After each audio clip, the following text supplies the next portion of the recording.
Okay, now's a good time to start talking over it so that Toei doesn't shoot us. Yeah, Go, like right talk, directly talk. in the fucking foot. So it's a shame that you have such a high-spirited, really happy-go-lucky intro with this really amazing art. Because I've actually just been taking to looking up synonyms for depressed and depressing for the last couple of days. There's a couple here. I would like to share them with you if you don't mind. Okay, I feel ready. Yeah, so... Is this coming from thesaurus.com? Yes, indeed directly? it is. Okay. Indeed it is. So here's 6, and I believe they explain a lot of how I've been feeling lately. Okay. Very well. Upsetting. Upsetting, okay. Distressing. Distressing. Painful. Ooh. Heartbreaking. Okay. Heartrending. And the one that I think is actually like that hits the hardest for me is dispiriting.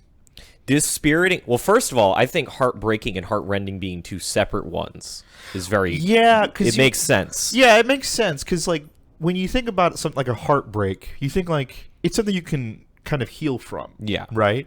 Like a heart rend, like, that's it. That's your heart is out of your body. Your spirit is dead. Yeah. Anything that you thought you were on any sort of level as a human being, it's been rended out of you. There's a part of you that is irreversibly changed. Yes. And then the final one, yes. Dispiriting. Dispiriting. It almost reads like it's like a 6-step process of depression. Exactly. Actually. It was like the stages of grief, and then you're just like, and then acceptance. And then no. acceptance. And then acceptance. No. No.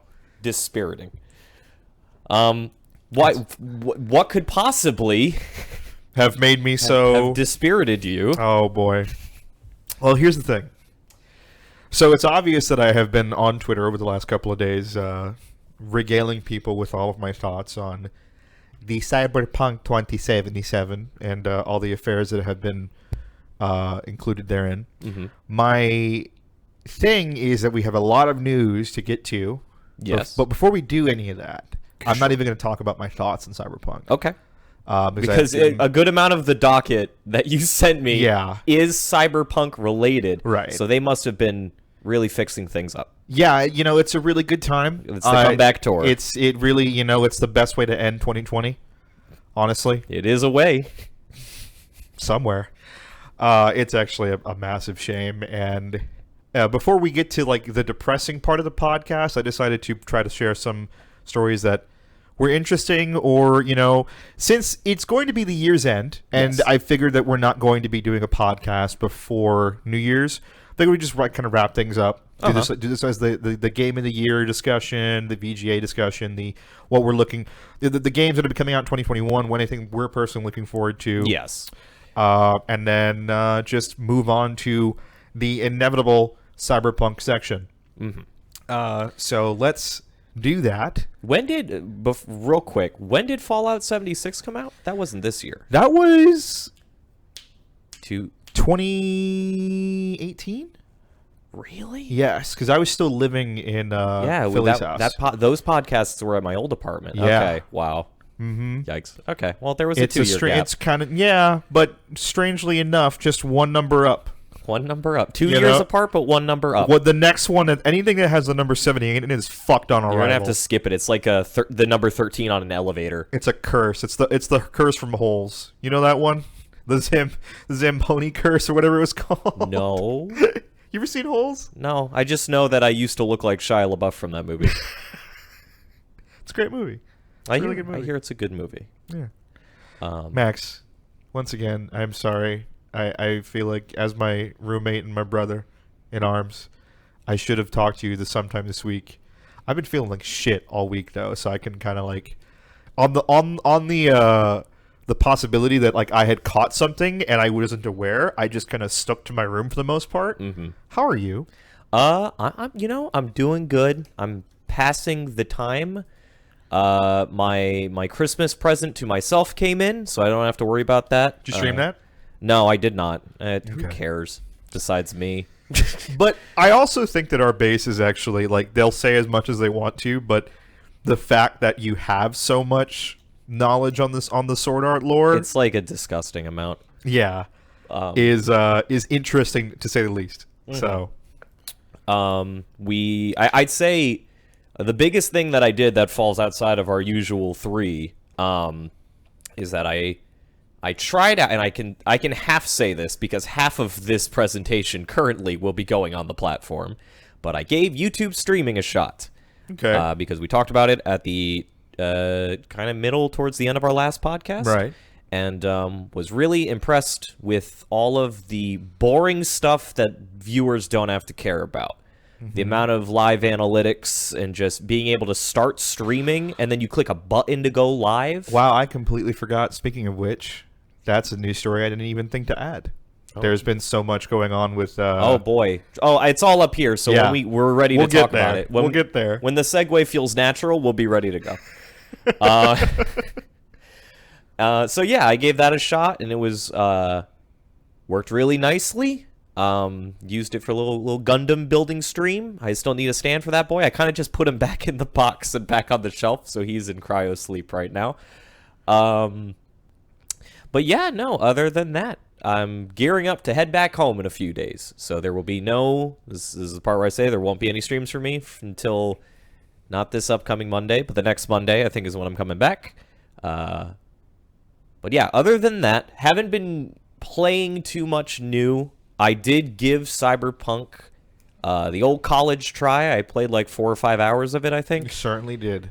I think I only played 2, but it felt like 4 or 5 hours, you know? You did. And there's not much to say other than I obviously wasn't super interested in the game because, like, open world RPG, FPS, the Cyberpunk part is cool. It didn't click with me beyond all the other reasons why it doesn't click with anybody. Yeah. Well, not anybody. There's a base. There's always a base. One of them is here.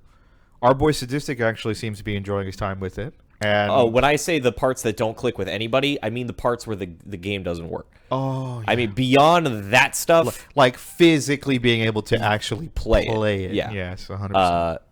I played it, and I'm like, when this eventually gets fixed, it won't be a game for me, but it'll seem pretty cool. Yeah. It seems like there's some stuff here. So, yeah, just not for me. I picked up Puyo Puyo Tetris 2, and so obviously there isn't too much to say there. It's another one. Get it. Great. Awesome. Now that Tetris Effect is on Game Pass right now, I think I'm good. I bought Luminous. Yeah. I got my Tetris Effect. I think for my, like, you know, really atmospheric, music-centric puzzle games, I'm set. Do I want another one?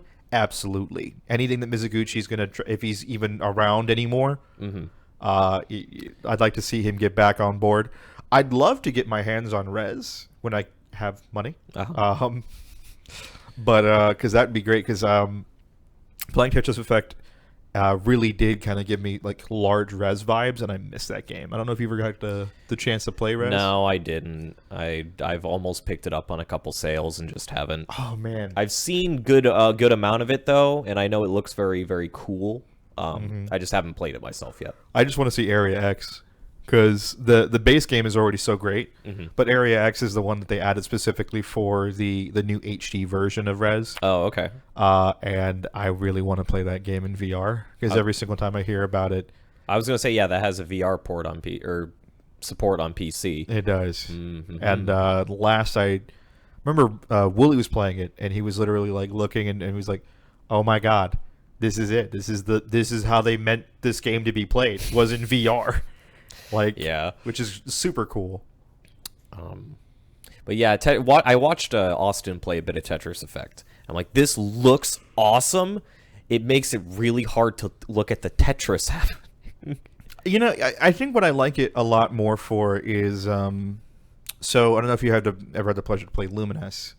Yeah, I've played it once or twice. Right. I love Luminous, but Luminous has this really big problem where a lot of the game's sounds. So for those who at home who haven't played Luminous or haven't thought about it in fucking God only knows how long, it's basically just a simple kind of Tetris-like, except without a lot of the stress that comes with Tetris. It's a little bit more freeform, and it's more like music-centric. There's obviously going to be like beats and stuff associated with it. My biggest problem with Luminous is that once you get to a point where you're playing that game really fast, the beats and the music sound not so congruent with what's happening in the back. So it Okay, kind of yeah. feels like there's like it's a like it goes from certain maps are like worse than others. Like certain maps are great, but other maps will just literally sound like a cacophony of noise and just So it works in the same completely- way with Tetris Effect, where the music is made by you moving the piece, Right. dropping the piece. See, I thought that was cool, but it felt like if you weren't playing at the right tempo for the stage, then it's like it kind of falls apart. Like if you're playing it real slow, then it's like Yeah. Yeah, and it's strange because when the game does, especially with Tetris Effect, the game does actually change tempo mid-match, which is cool, but it's also just like, and that's the thing that I will give it to, is because of the fact that there's an actual tempo that it follows. That weird cacophony thing doesn't happen as frequently. yeah. It does kind of still have that to effect because it's always going to with the player input thing. But yeah, sometimes Luminous can just sound like just a mess. Yeah. Like a fucking what's that one movie that we Uncut Diamonds kind of audio mixing. Gems. Yeah, Uncut Gems, whatever Yeah. it's called. Just the idea of like sitting in a very busy street and someone's yelling at you and hitting pots and pans, and occasionally you'll hear a bass drum. Yeah, I will say there is another puzzle game that I've been playing, which is called Toho Spell Bubble, which Oh, is a boy. mix between a puzzle game. I forget, it's like a puzzle bobble, the one where you shoot the balls to the top and you match the colors. Oh, like you God. aim but you know what kind It's of the puzzle cute. game. It's the cute alligator guy. Yeah, but you know what kind of puzzle game I'm talking about. You fire it at like an angle and you got to pop the things at the top. Is that not Bust a Groove? Bust a Groove is, I think, what it's called like here. It was called, a couple of them were called that. So it's like that, except when you match up enough colors, it becomes a rhythm game Oh, where you are tapping on the beat to clear to make your combo go higher. And then it is also a Super Puzzle Fighter, because it is strictly a versus puzzle game where you're sending stuff over, and then if they like bottom out, all of their points go to you. And it's Toho music, so fucking yeah. the soundtrack is great. Absolutely. That's awesome. I streamed a little bit of it. There's like a full story mode to unlock stuff. I didn't do that. I just played a couple CPU matches. And it is also very, very good. It's very, very good. That's pretty much it. That's all you really want from a puzzle game. I don't need a puzzle game to change my life. It just needs to be like, listen, when I have 5 minutes. I think someone donated to me. Thank you. And if you're in chat, I got $10 from Steven. Sorry, Steven last name? Steven last name. Yeah, a puzzle game just has to be good. It just has to fill time for me. And both of those games do that. I'd say the biggest thing I did was Scott21, our friend Steven, Scottish Steven. We went through the rest of Fate currently available to us through legal means. So we watched all of Unlimited Blade Works, and we watched the first 2 Heaven's Feel movies, and it is weird that became as popular as it did. It's good, but like you think of Fate now, and your brain goes to Grand Order immediately. You go to the mobile game with the thousands of characters, and then when you actually watch Fate, it's a really, really small-scale story where not a whole lot happens or gets accomplished. That's weird. And, like, I obviously like it because Yas King, but and Rin, the best twin-tailed tsundere, but like it is weird to watch it and be like, oh, so this is what became like the billion-dollar juggernaut, which is very weird. Liked it a lot. It's always fun to hear "I am the bone of my sword" and that whole chant, which they only do once in the whole 26 episodes of Unlimited Blade Works. That was kind of bullshit. The thing was, when we started watching the movies, you know how sometimes anime, they'll get like a second season, but it'll just be like a movie. So instead of another 13 episodes, it gets a movie. And obviously, that's because you have to work on a lot less. It's a shorter time scale. You can blow your budget real hard. You can blow your budget real hard. You get more time to work on something that ends up being shorter. So it's that. But also, there was always that line, that separation between. Fate used to have H scenes in the visual novel. Oh yeah, 100%. Used to have H scenes. So in this Same case, thing with Melty Blood. Melty yeah, Blood was an H game. They're all basically Type Moon. They just made fucking porn. Yeah. They were very minor parts. You get one per playthrough, but they were there. And Mana refills need to happen. Saber needs Peony in Vagoo. So the biggest reason why Heaven's Feel is a movie is because it would not be fit for television broadcast. Really? Not just because of Shiro makes sex happen. Unfortunately, that guy. But also, there's always like a degree of violence in Fate. Someone gets slashed, blood comes out. One of the first things that happens to Shiro is he gets hit, but Berserker, the big dude with the long hair. Yeah.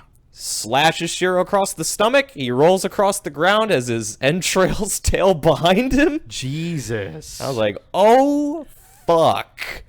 And then he walks it off like 20 minutes later because of Fate stuff. Every single time. Uh-oh. I'm going to assume that is because of our Hello? our thing. Hello? Yes. Okay. Yeah, we're good. Yeah. Can you guys hear that? Are you guys hearing a weird crackle? You guys hearing Cyberphil? Cyberphil.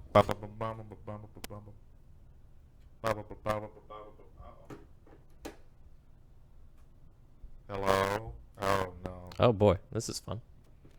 That's not good. Why is this even happening? Okay. Stay. Stay. Okay, You did don't it.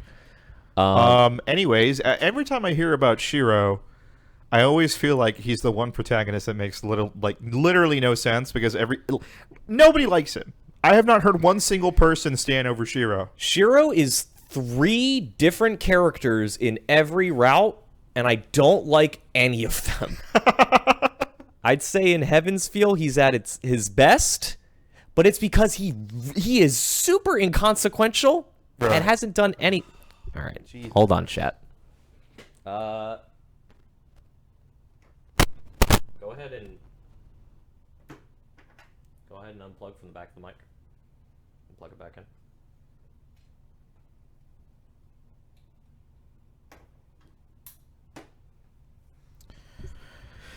Hello. I did the audio checks. We did. I did it. Do we need more cables? Do we need new cables? No, that short cable might be going. Mm-hmm. But yeah, it is very weird. In the Fate route, the first one, the Saber route, he is very much like he is in the visual novel in that he's not very. It's not that he's not respectful towards women. He just doesn't think they can do anything ever. Saber, you can't fight because you're a woman. Rin, you're out really late for a girl. And it's really weird and makes no sense. In Unlimited Blade Works, he's all about being a hero of justice, which is also, again, it's like the first series only took the part about not respecting women. All the other ones, the Unlimited Blade Works, he's just a hero of justice. They just took that part, and he runs with it, and he's like, hey, Shiro, if you run in there, you're going to die. I have to run in there. That's what a hero would do. All right, Shiro, good luck. That's such a shame because after watching just like the 1 or 2 episodes of Fate Zero and having so many strong characters like right from the start, and there being like just such a pissant fucking main. That's like a huge problem I think that some anime has, is that like there's almost always like really amazing side characters, and like sometimes the main protagonist is almost always a piece of shit. That's one of the major reasons why Attack on Titan for me is like hard to get into. Yeah, because Eren sucks. Apparently that changes real quick, but starting out, yeah. It's like Naruto should have been called ninjas. I don't think he's that bad. I just don't like him. He's there, but like Unlimited Blade Works, the main character is really Rin. Heaven's Feel, the main character is really like everybody else. Yeah. He's there and he's inconsequential. I just don't like him very much. He doesn't ruin it, usually. So but he's not what I would consider a traditional protagonist by any means. Though. He's yeah. He's just whatever. Cool. Point being, we're now waiting for that last movie. I got to see Saber alter Mean Saber. That I clapped. I clapped when I saw it. Good stuff. Haven't been watching too much else, and haven't been listening to too much else. I sit and I stare at the wall until I hit go live, and then I be a funny man for a little bit, and I stop the stream and I go right back to staring at the wall. You know, it's a good cycle. It's a good cycle to find yourself in, just because if you never have to turn it on at any other point other than when you walk out in the hall. Yeah. I will say this is not about anything in particular, but it's been a weird content drought, I feel like, in terms of like things to watch. Like, I subscribe to a lot of people, and, you know, outside of the obviously 15 streams a day flooding my sub box, right, just hasn't been a lot getting uploaded, so I find myself watching a lot less. There's been like a couple speedrun docs, and Eyepatch Wolf came out with a video today about Undertale. That was very good. I think people are just finally, it's the end of the fucking year. Yeah, everyone's slowing down. It's been a really, really trying time. And I think for everyone right now, we're just sort of in that weird lull where it's like, unlike last year where everyone, like, because I always feel like this happens like at the beginning of every next year, which is people just start to slow down and they get like, but there's still like a feeling of excitement. And there's still like that feeling of like, okay, there's a whole new year, whole new year, new me. I think this is the first time in modern like history, as far as we're concerned, that like going into the next year, everyone's just going, what the fuck is going to happen Please next? not a sequel. Yeah, Please like, can we move on? Like, is there...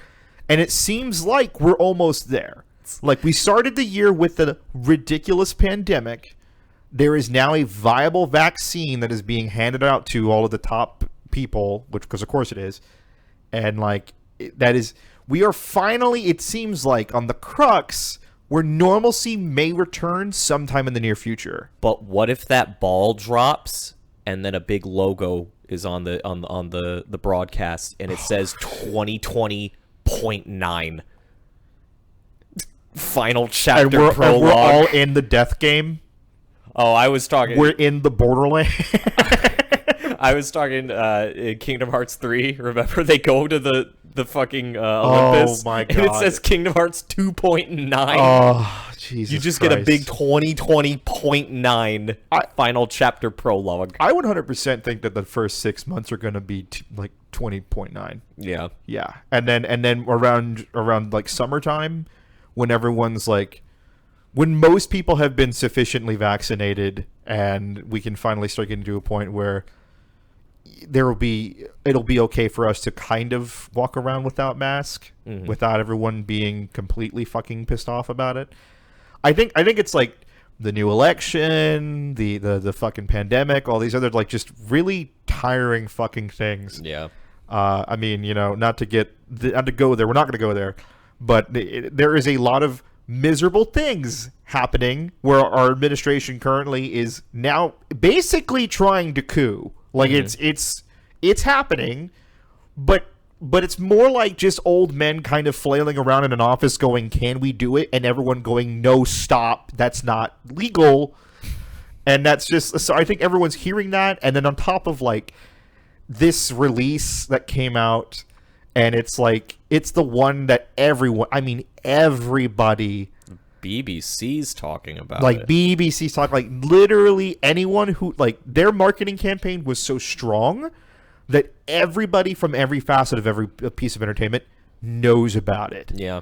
And now that the crash is so fucking hard, everyone knows about it.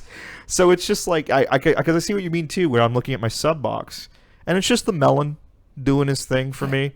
The Melon Man, just getting like, tell me more about this. He's doing his end of the year wrap up for all the music coming out. I'm just like, yeah, it's I didn't know that Wooly never did Yakuza 0, but I saw like he's finally doing a started that up. playthrough. The Heaven or Hell Part 2 came out today Oh, did it? as well. Cool. Finally, I was really wondering. Good. Venom got to be black in it. That's fun. Well, because that guy's gone. Yeah, right? that guy is. Yeah. But yeah, that's when I think about it, it's like I haven't watched anything too interesting, like like a major talking point, or even just on the side. I've got like, I think my cooking videos are still coming out, I guess, but like that's pretty much it. All right. It's the wind down. Hopefully, it's just the wind down into what could, if it is 0.9, it is just more of the same. And not an escalation. Not like it's form switching. Yeah. Like I don't want it to be the world ends with you where you finish the first route and then you wake back up and still 7 days are left on the clock and there's a new asshole next to you and you're like, oh, fuck off. You don't want 2021 to sacrifice 6 months so that it could dual wield, Just flipping around. Christ. I guess for me, I obviously have been playing a lot of Cyberpunk, but we're going to talk about that later. Yep. The two things that I have been kind of playing, once again, shoutouts to Rafi on one of them, which is Back 4 Blood. Okay. Back 4 Blood is the Left 4 Dead 3 alternative by the Turtle Rock developers, the guys who originally developed Left 4 Dead for Valve. Now that Valve, I can't say isn't developing games because Alex came out this year. I keep forgetting it did. This year has felt like so long that it's like, it seems like they are alluding to the fact that Episode 3 or Half-Life 3 is around the corner. Whatever the fuck that means. Mm-hmm. We'll see what happens. Oh boy, it's rough, and it's gonna come out in May. Mm-hmm. I went back and I started up Left 4 Dead 2 just on the sheer virtue of well, I kind of just want to see what I'm comparing. Point of comparison. And that game is still doing things that this game is not. Like the zombie dismemberment thing, which was a really cool addition and actually was a very good way to see visual feedback of you getting shots off on people. Yeah, it's gone. The melee has been nerfed tremendously, so it's like you just have one.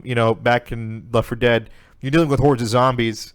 You're gonna take the butt of your gun and just fucking spread it across the whole fucking wave of them, and it was a really good way to It was good. It's crowd control, essentially. It's the FPS Muso. You need wide, sweeping attacks. Yeah, 100%. And that's not here. It's the same amount, if not more zombies, but your melee is singular. And it's not for shoving. Yeah. There's large hit registration issues.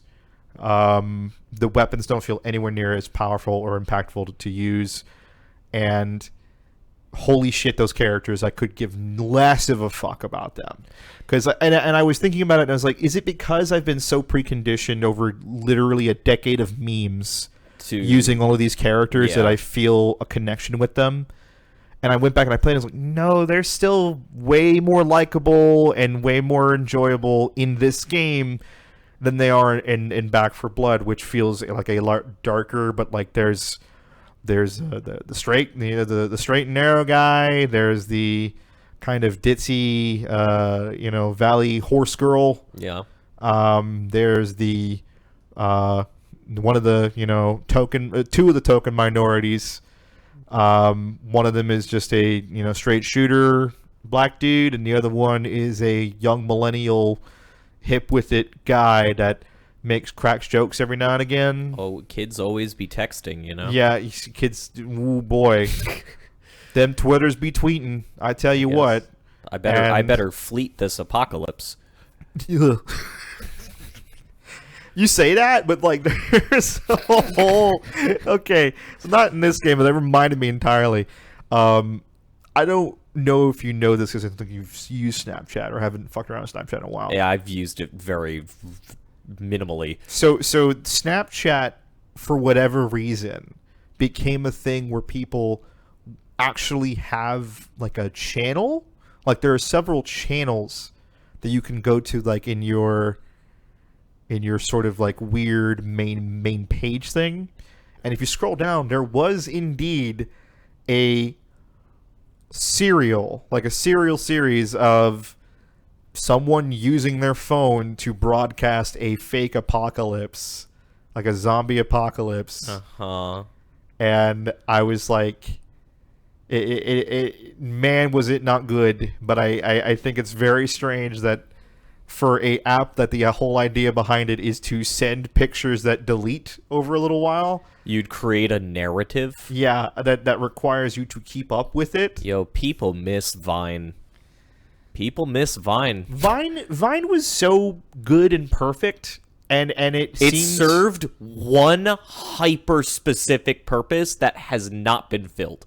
Yeah. By anything else. TikTok has gotten close, but the fact that TikTok now allows for like minute-long to almost like 2-minute-long videos, it depends on like what the user wants. Yeah. It doesn't hit the same way. I can't begin to tell you how many times that now. So you know how there was like there's it's weirdly enough. Obviously, my big thing is I just love going back and like watching memes and shit like that because I need something in my life to give me joy. Yes.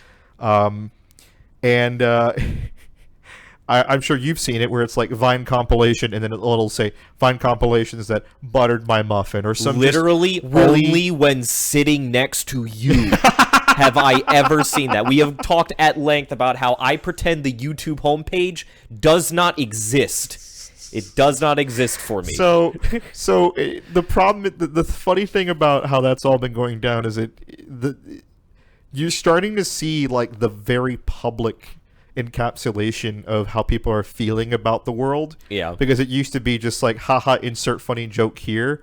And now it's just like Vine compilations that let me sleep at night.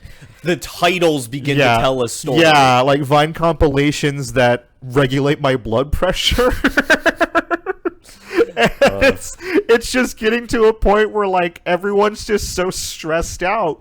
And this thing that like to this day, like you're correct. It's a cultural fucking just norm that's not there anymore, and there's nothing that can fill that hole in the same way because it will require a massive reconstruction of so many different things. And the idea that like there's no way to bring it back is strange because it is still so deeply ingrained in internet culture.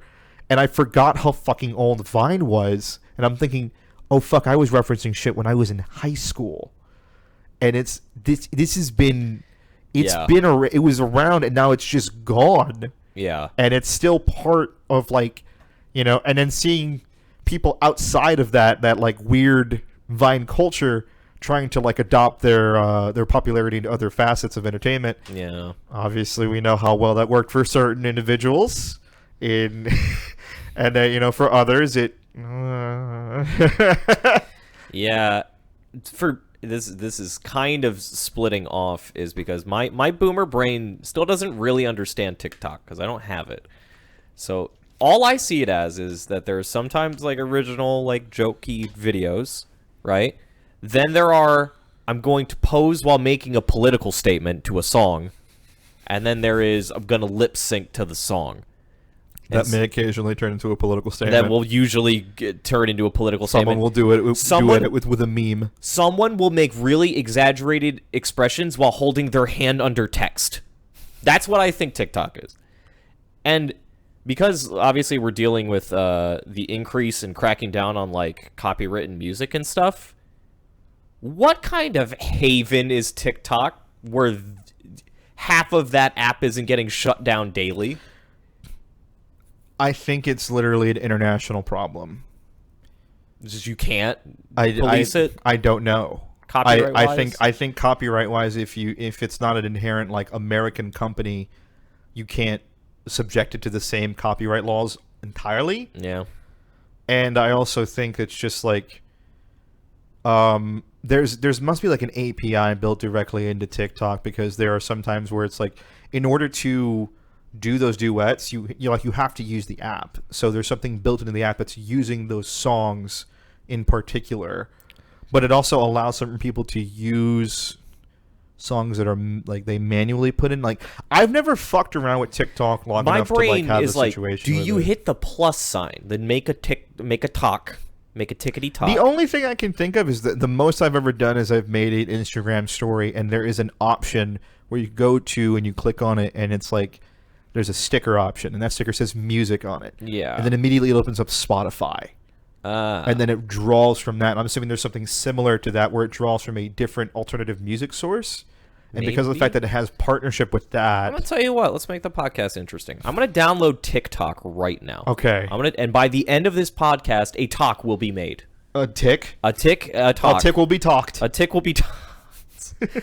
Okay, so I typed in TikTok. Now I have something new to talk about. And I have the option for audiobooks, ebooks, and movies, but no apps? What? What does that mean? I don't know. I'm going to try it again. Is it called TikTok? TIKTOC. Whoa, wait a minute. I also forgot that TikTok was like... Was it taken off the fucking marketplace already? Now it's there. Oh. All right, gamers. That's fun. So we will understand how this app works at some point during this podcast. Thank God. Now developing. I actually did remember something that we watched. I can't remember the name of the channel because I've blocked it. But it was a guy who would hook up different kinds of mushrooms to like a MIDI synth. Because apparently fungi just generates electrical signals. And so you hook it up like you're hooking someone up to a lie detector test. And they make music, apparently. And if you just look up, I guess, mushroom music, he has them labeled like they're artists, and he's done like concert streams. Now, why have you blocked him? Because mushrooms are weird. Like, okay, so like a shiitake mushroom or something you'd put in like a, like that's fine. I can handle that. You mean like natural, like talking, real fungi? I'm talking the ones that are like, they look like planets, like alien, disgusting planets. Like the ones that are actual amorphous life forms. Yeah, so he did this one where he had like a giant Tupperware that was full of this yellow, like... Do you remember the old, like in like science class, they'd show you like the skin diagram, and it'd be like the epidermis, and then you'd see the layer of like the skinny part, and it was like yellow and like tubular. It looked like that. And the cutaneous layer. Yeah, and he set up the sensors on it, right? And then he was like, "This is the sounds it makes as I harvest this mushroom," and he just went in with scissors. And he just, like, would cut it. And there was no noticeable change in the sound. And we watched all of his videos. So that's Who did you watch it with? It was, Jesse showed it to me. Yeah, of course he did. Because, oh my God. There was another video of, like, people playing music on CRTs or something. I don't know. That I did see that popped up in my recommended, and I thought that was fucking sick. Yeah, that was cool. And then I had to watch mushrooms. So I don't, it kind of tainted the original experience. But yes, I guess I listened to Mushroom, and that was my few weeks. That's awesome. I guess in terms of anything I've watched, I really haven't fucked around with watching anything in a while. Sweet Home, which is a Korean webcomic on LineTune, was really popular. Apparently so popular, it got itself a Netflix series. I saw that. I saw the Webtoons ad. Yes, saying that. That's saying that it got a Netflix series, and I saw the trailer. Looks really good. Would like to watch that at some point before, maybe when I'm on vacation and nothing is like really popping off next week. I will go ahead and sit down and binge watch it. In terms of wanting to watch anything, Tenet apparently got released on Apple, and I want to give that a shot. I've been listening a lot to Ghost Data, which is I want to say he's a content creator / music maker. A lot of really just nice electric house, general house, and stuff like that. And then rediscovering Tame Impala. Tame Impala is such an incredible fucking project. That is a name I've heard nearly every single one of my friends say and I don't think I've heard a single song. I'm sure you've heard one. There's Probably. one. There's two songs that you probably might have heard off the back of it. Mm-hmm. Because they've been using memes like like I'm pretty sure Almost. if I play it, yeah, Almost. if I yeah. play it, I'm pretty sure you know exactly what I'm talking about. Because on the sheer virtue of people have used it in memes, because it is a perfect encapsulation. That song specifically is the perfect encapsulation of, boy howdy, am I really upset to hear about, like, I'm glad that you're happy, but don't fucking talk to me about your new boyfriend. Please don't talk to me about him. Like, I just shut the fuck up about it. He just recently released an album last year that I did watch a channel that I forget the name of. I want to go ahead and find it again. You know me, I'm really into music. Yeah. And the whole concept behind it is like, how did this artist do this thing? The one that was really cool was how did Gautier come out with make a song that feels so like that really just grabs that feeling of how good it was to know somebody and to be in a relationship, and like for somebody that I used to know. Yeah. And it's a really great music analyst channel that I loved a lot, but Is he the guy who did the home video? He might have done the home video. I think that'll actually help me find him again. Yeah. I think it was him. Really cool. But like his channel basically got me to remember, oh, hey, Gautier was a thing. Yeah. Gautier was incredible. I started listening to him again. And then I started listening to Tame Impala for his like latest album last year.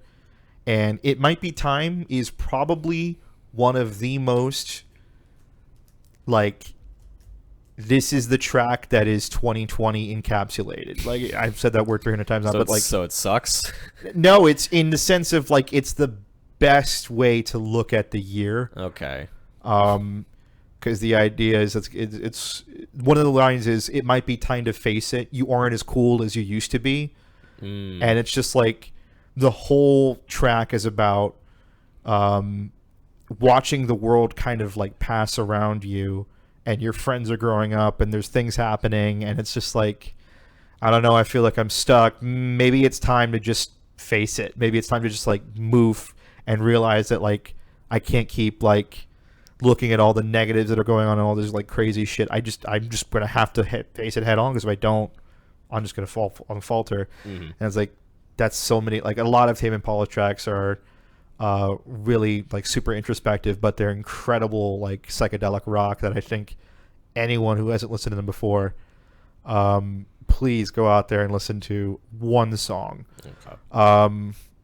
The one that I think everyone kind of heard before is Same Old Person, New Mistakes, which is a that track is so atmospheric, and so it's the kind of music that I listen to and I go, nothing sounds like this. And it's incredible. Like I cannot point to something and go, this reminds me of this thing, because it is so inherently unique. I guess the closest I could possibly do to it would be like maybe early MGMT, but even then they're a little bit more on like the rock centric side. Yeah. And a little less more psychedelic. I think that's it. Electric Feel. I don't know if you've ever heard Electric Feel by MGMT. Maybe that song has probably got a lot more in common with like the Tame Impala idea of like how he approaches music. It's incredible. In terms of playing, like I said, Back for Blood, PSO2 just recently released episode 6, so we're finally kind of almost right there on parity with Japan. Phantom and Etoile got dropped. I've been leveling up at Etoile, and then halfway through, I was like, oh, but Phantom Rifle's really fucking cool. Oh, God. And I did it. I was like, fuck it. I'm just going to invest the resources I have right now into a Phantom build, and I'm making a new Phantom, and that's been fun playing that.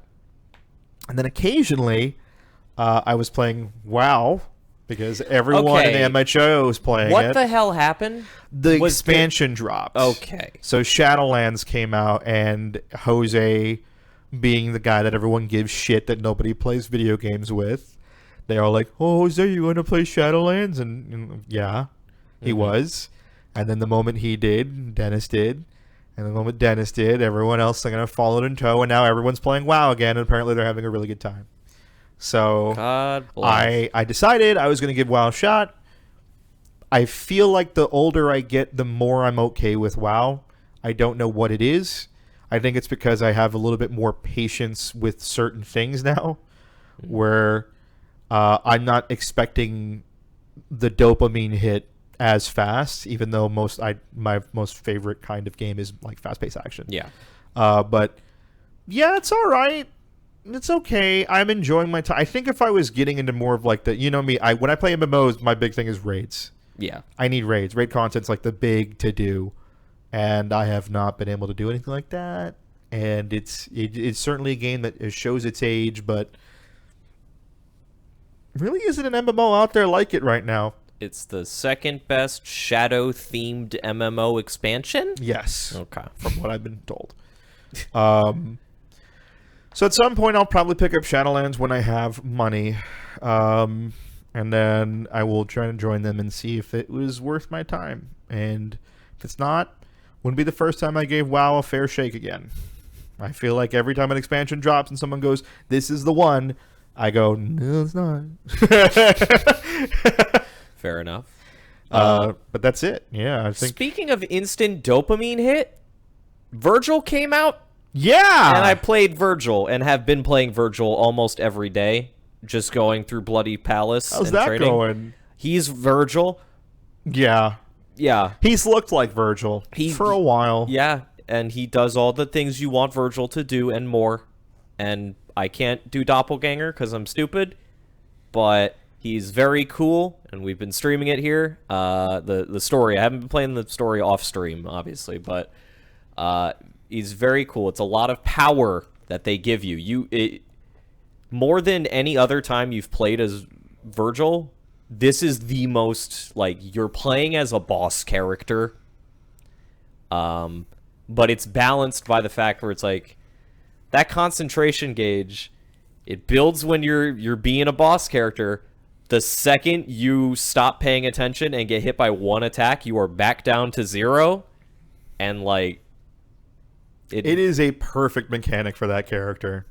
It is the best mechanic for that character. It is very stressful. You need to do the perfect run to have access to all of your moves. Mm-hmm. And what it makes you realize is that they should really just put Virgil in a game at the start so that they can design enemies around him, because you learn very quickly which enemies are fun to fight against and which ones are really not fun to fight against. Right. The little thing with the 4 arms with the big arm coming out of it, at the top, that throws his eyeballs at you, not very fun to fight against. Because swapping targets in Devil May Cry is not the easiest thing to do. Nope. But overall, definitely worth the wait. I guess I don't need a PS5 for like 8 months now. I guess I'm safe. I was under the impression that the Virgil DLC wasn't coming to PC. It did. It did. The special edition content isn't coming to PC. That's what it was. Turbo mode, Dark Knight Rises, or whatever. That stuff's all there Legendary already. Dark Knight. You can mod that in, guys. You already did. That's probably, literally, that's probably what the thought process was. Is that you already have 144 frames per second, and they know you already modded that in. And the one other thing I did was I downloaded Tabletop Simulator again. Okay. Just to mess around and like look at some board games. And again, Steven showed me a whole bunch of really good ones. And I'd like to try getting a group of people together just to play some weird-ass board games. Because there's a lot of really cool ones. And that's it. Now I'm done. Cool. I guess we didn't have a segue. So let's just start, I guess. I guess the quickest one is that No More Heroes 1 and 2 are rated for PC, and we'll come to that. I hope. I really hope. I don't know what that means for 3. I think maybe 3 will have like a year exclusivity and might come to PC. That's really cool. I obviously not having a Switch, I've wanted to play No More Heroes 1 and 2, and of course I've played 1 and 2, but back in the heydays of the Wii. It's really cool that they're like. It seems like Grasshopper is really trying to push this out to as many people as possible to get people hyped for No More Heroes 3. Which is good. Which is very good, because the biggest issue that that anything that Suda51 has had his hands on is you can only market like wacky anime mans make big pee-pee joke like so many times before. That just doesn't work in terms of marketing. You just need to put it out in people's, like, put it in hands, let them play it. I also and think that's probably the best way to get the fucking name of this franchise out there. I also think that he has to make the games better. Yeah. Suda51 is a lot like, well, again, a lot like another developer whose name starts with an S and has 2 numbers at the end of it. In that they have these crazy cool ideas that are stapled onto games that are just not very fun to play. And like No More Heroes, again, I've only played it on the Wii. It's fun. I don't want to hold the Wii remote up and then hold it down and then, like. I really do think that in terms of, like, if you're gonna talk about, if you're gonna, let's like armchair CEO it for a second. When I'm thinking about like prolific Japanese developers, I would love, obviously, someone with Hideo Kojima's like mindset of like how to get Hideo Kojima or like Shinji Mikami's mindset of how to like make video games fun and functional. Yes. And actually work. To work alongside someone like the likes of someone like a Yoko Taro or a Suda, or hell, even a Swery, you know, because it's just like these guys have so many amazing ideas for true experiences that like you can't get anywhere else, but then that's about it. It as a game, it just fails. I think that the last time I played a Suda51 game that I was like really just like, okay, I get the whole theming, I fucking hate it, and you know exactly what it. You were laughing your ass off.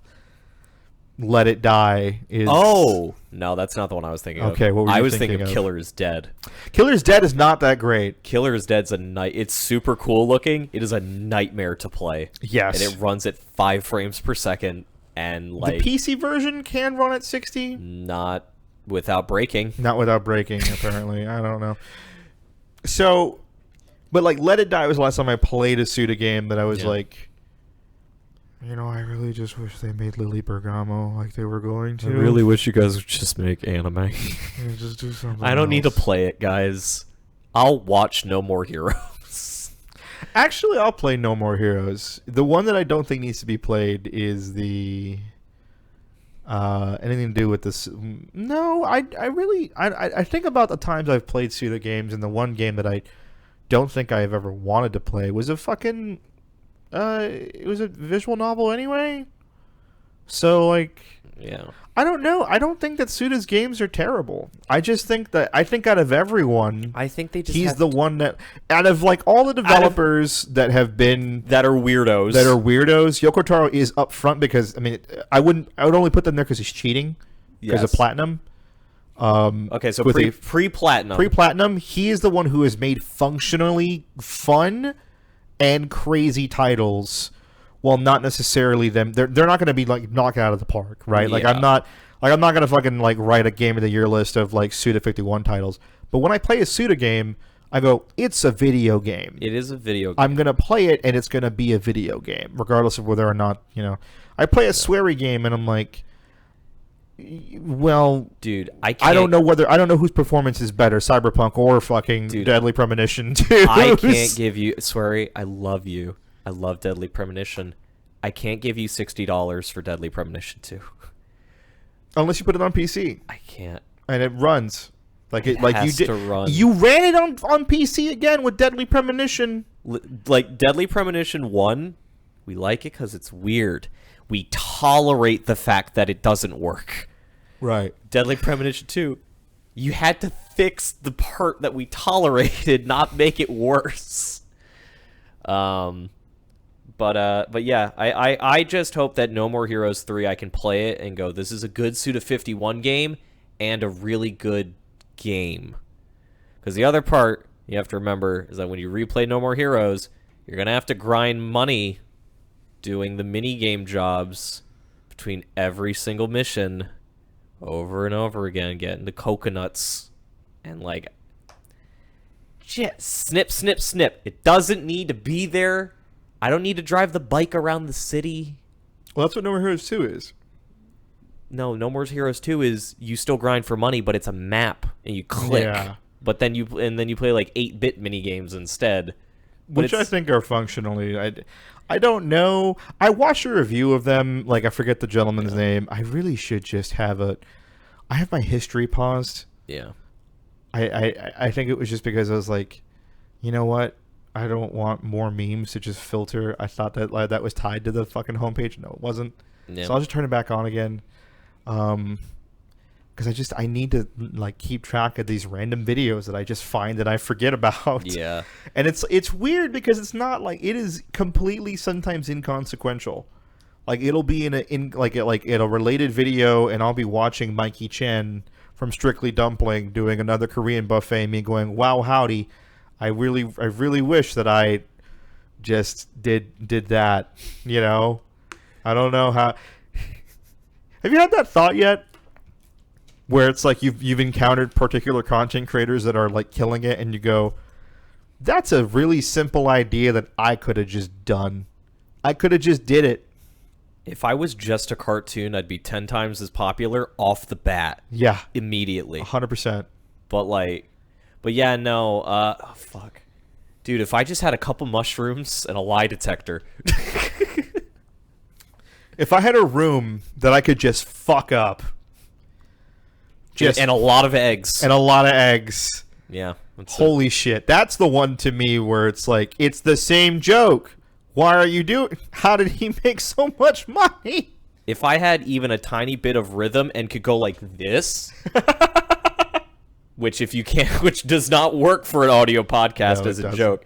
If I could shimmy my shoulders back and forth and then bob my head to a beat in every video ever. Ah, oh, Jesus Christ. I'm sure Mr. Vader's a nice guy. He really, yeah. I'm sure he's a nice guy. Yeah. But yeah, I just want No More Heroes 3 to be fun, and to hopefully come out on something else at some point.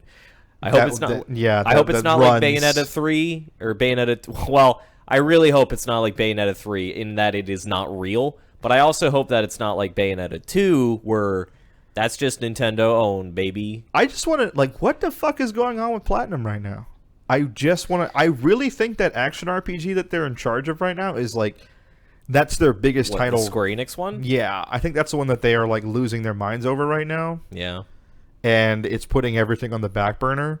Well, this is a pretty good segue into something that wasn't on the docket and is tangentially related in that, that big Granblue game, Relink, got delayed to like 2022. It's not a Platinum game anymore. No. Platinum is just out now. They remade that game. So what Matt said when I was asking him was like, why did they do that? Apparently, the major reason was the netcode. They wanted drop in, drop out co-op. Platinum could not do it. So Platinum made a really cool multiplayer game that didn't work, which makes a lot of sense. And the Osaka team over at Side Games basically turn around, and the entire point of this game is supposed to be it is drop in, drop out co-op at any point in your story, which sounds really cool. Yeah. Looking at the game, I don't know. It maybe at some point later on in the game's actions, you'll be doing more cool things, but I feel like that game has regressed in terms of like making it look fun more and more and more every single time I see it. And that game was announced we've seen footage of it going back to 2015 now, I think. Yeah, it's old.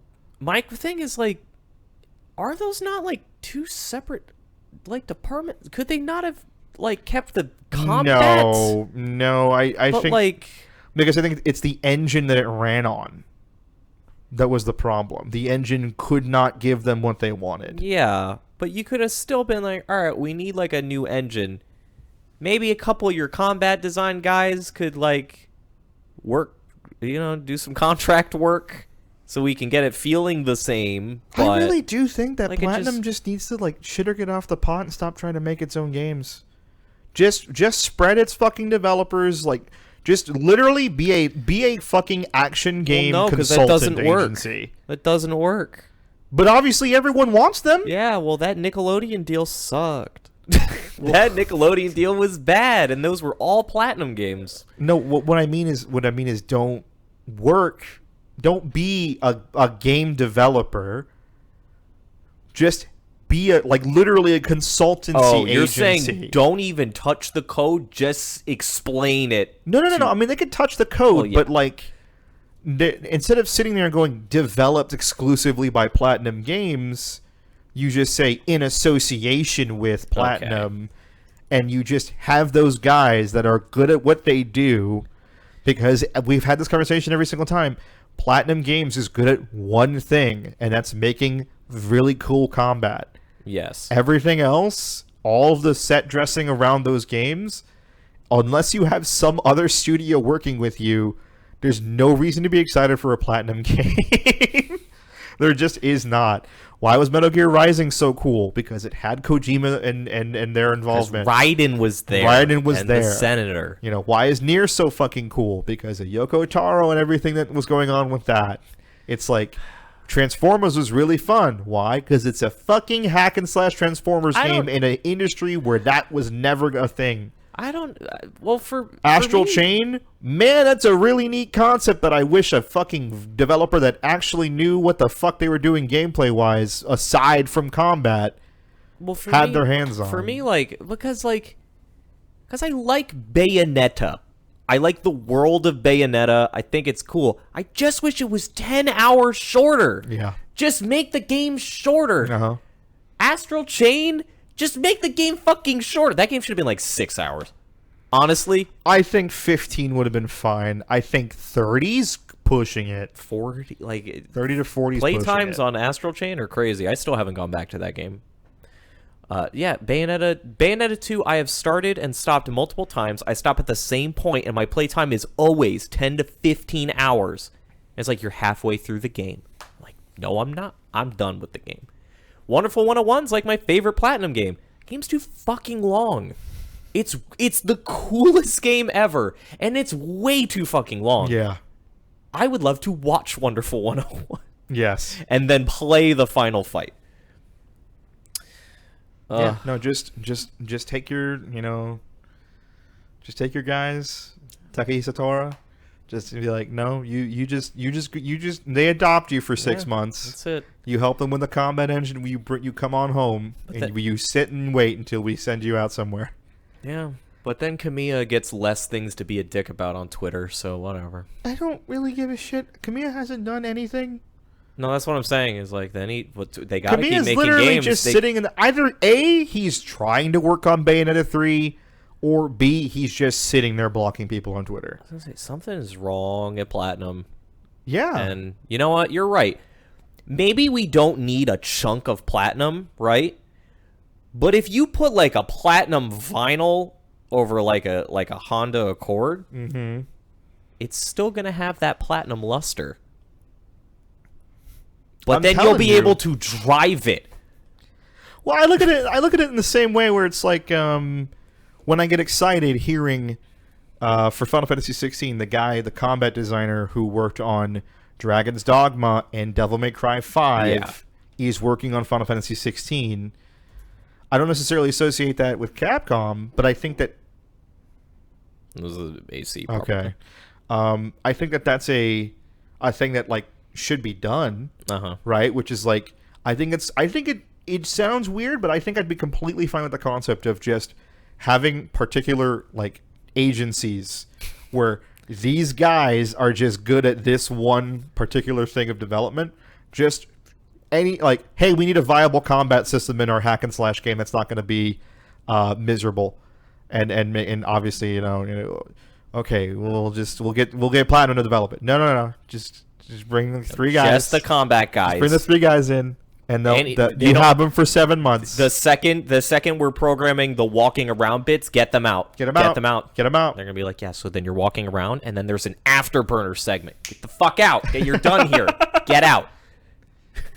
Yeah, exactly. Like I think that's the way to go. Mainly because Platinum is such a special case in my heart, where it's like, man, I don't remember. I really do feel like Bayonetta was the one, and then I think about every other Platinum and go, were they really? Other than Rising, I don't necessarily consider Rising like purely Platinum though. Either. That one's a weird fringe very case. weird fringe case. But like, it's the inverse. It is the complete and total inverse of a Suda51 game, where it's like, I'm not excited to play a Suda51 game. I'm excited for the weird shit he's going to do. I want to experience. I want the experience. When a Platinum game comes out, it's like, I'm probably only going to like the part where I play it. And then the rest is just going to be either passable or good but way too long, or I just don't care and I'm skipping cutscenes. It's like the same way I kind of feel with DMC5, where I think DMC5 as a whole package is fine. But I also think that we're at the point where they need to start doing something different with DMC as a whole to feel like I get it is the perfect. The idea is supposed to be encapsulated. It's supposed to be the perfect fucking. I keep saying that word. I don't know why that word's fucking stuck on me today. The perfect fucking battle game, like the perfect hack and slash, action game where you make actions happen. Right. I think that like that Platinum has the best example of that is Platinum, where they are only good at that one thing, and everything else they try to do just doesn't work. And I feel like Capcom, specifically DMC, I think that they can do cool shit with Capcom because I've played the game before. I've played these games before from Capcom, and they can do really cool shit outside of just combat. DMC5 it's okay. So Platinum has the one thing they're good at, and then they try to do the other stuff, and they're bad at it. DMC5 has the one thing they're really good at, and then they don't try to do the other things. Right. And a part of me is like, I'm fine with them expanding, but I'm so terrified that they'll be bad at it. I get that, but like after playing everything else that like these teams have done before, I have full faith that they can pull something off. Like to this day, I still want to. My dream DMC game is it is a hub world that you're at the office and you just take on contracts. And there's a weird monster of the week thing that happens with a main story that culminates. I want the astral chain thing, but for DMC. It would work in DMC 100%, but I don't want the investigation part. Okay. I just want like the set dressing. You go okay. All right. Yeah. That one that sits better with me. Yeah. The moment it's like we gotta go to each hub and get the tracks for the demon and then fucking use the scout fly. No, that's not what I mean. More is like honestly, kind of like DMC. DMC was okay in those sections too. I don't kind really of want have any like that. No, though. but there's like just platforming. Yeah, but but I don't know. There's something about how the levels feel congruent. Devil May Cry is you start the game, and then from that starting point, it is a straight shot to the end. Right. There's not like a time passes. There's not like you Devil May Cry 1, you show up at that mansion, you do stuff at that mansion, you solve the threat, and you go home. Right. There's no travel to somewhere else. The thing is that I'm looking at that, and I'm like, so where does it go from here? Because now that we have Virgil, and Virgil hasn't really upgraded anything that he's done, and like everyone kind of feels like they're in the best possible play space they can be. Mm-hmm. The only possible thing they can do is to expand the game world as a whole. I don't know how to do that aside from making it like a thing where it's like, okay, it's Devil May Cry. Nero's trying to get Dante to come back Dante and Virgil to come back. He has to fucking go to particular missions and places to investigate that. Yeah. And I think that part would be cool. Narratively, yeah, that would be really cool to do. And I'm fine with that game being 20 hours. I'm fine with that game happening. But like, I just think that like it is like a little inverse. Platinum needs to stop doing that because they're bad at it. Yes. And Capcom is good at all those things, so they need to start doing that more for Devil May Cry. Yeah. No, that again, I'm scared that they wouldn't be able to, but they probably could, and I'd be fine. Again, and like I always say every time this comes up, Devil May Cry 5 was to prove that they still got it. So Devil May Cry 6 will hopefully be a bigger game. Right. But yeah, all that to say that Granblue, I'll still probably pick it up because Granblue has really cool characters and really good art direction, and I'm sure it's going to be a fun game. But it is disappointing watching it and going, this is not the multiplayer co-op platinum combat that I was expecting. No. I guess all we'll ever have is Ninja Turtles. And Gran and Jita's new outfits are cool. They were going to have an original character as their main character. I thought that would have been really neat, but they didn't. So, Speaking of referencing animals out of fucking nowhere, the monkeys showed up. Wow, okay. They're here now. They're here to play. How excited are you? I'm less excited about... Okay, so Super Baby 2 for Dragon Ball FighterZ. That's the whole reason this is the art. And Super Saiyan 4 Gogeta got announced for Dragon Ball FighterZ. Aside from Android 21, Super Saiyan 4 Gogeta, to me, is like the only cool part about Dragon Ball. I think Super Saiyan 4 Gogeta is sick. He is cool. And I think Baby 2 is a really funny choice. That's like a max pick. Super Baby 2 is up there with like Trucker 13 with his stupid hat and Dabra and like... Or who is the guy that did the Street Fighter mod where Peter was just there? Yeah. Yeah. And Peter from Street Fighter 5. Yeah. I am less happy about those two characters getting announced than I am about the fact that Hercule didn't get announced. It brings me immense joy to know no one will be playing as Hercule in Dragon Ball FighterZ. Was anyone? I don't Everyone. know. Why? Everyone. He has to be there. He's important. He has to be there. These are wastes of a slot. That Hercule, the man that... I think he owns a gun. He has to use a jetpack to keep up in Budokai. I mean, which is really cool. I mean, that's cute. So that character would come out, and he'd get destroyed by everyone else in the roster, like from a gameplay perspective, and then you'd never touch him. It's the same way I feel about, it's like, Crash Bandicoot should be in Smash. So that he could be like Banjo, where he comes out and you go, wow, I'm really glad Crash Bandicoot's on the roster. That's a win for gamers. And then you're never going to pick him because Sephiroth is in the game. Right. Well, you know, the thing is, it's like, okay, so I look at, it is nowhere near the same situation as like in Street Fighter V, where it's like, the reason why Dan's a really interesting and fun pick is because out of everything, Dan still knows how to fight. Yeah. Dan can contend with most people on the fucking roster.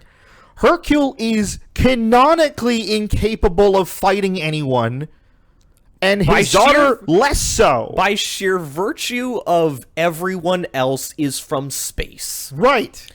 And again, Dan is a character that is an obvious joke character, but gameplay-wise, he's not useless. And I'm like, listen, I was wrong about Roshi, Master Roshi. I thought that character was going to be super boring. He's going to be an old man. He's going to turn big and punch you, and he's going to throw a Kamehameha like everybody else. And they did some really weird, interesting stuff with him, where he's sticking you in a cup, and he's forcing that character to tag out, and he's got command jumps and a stick.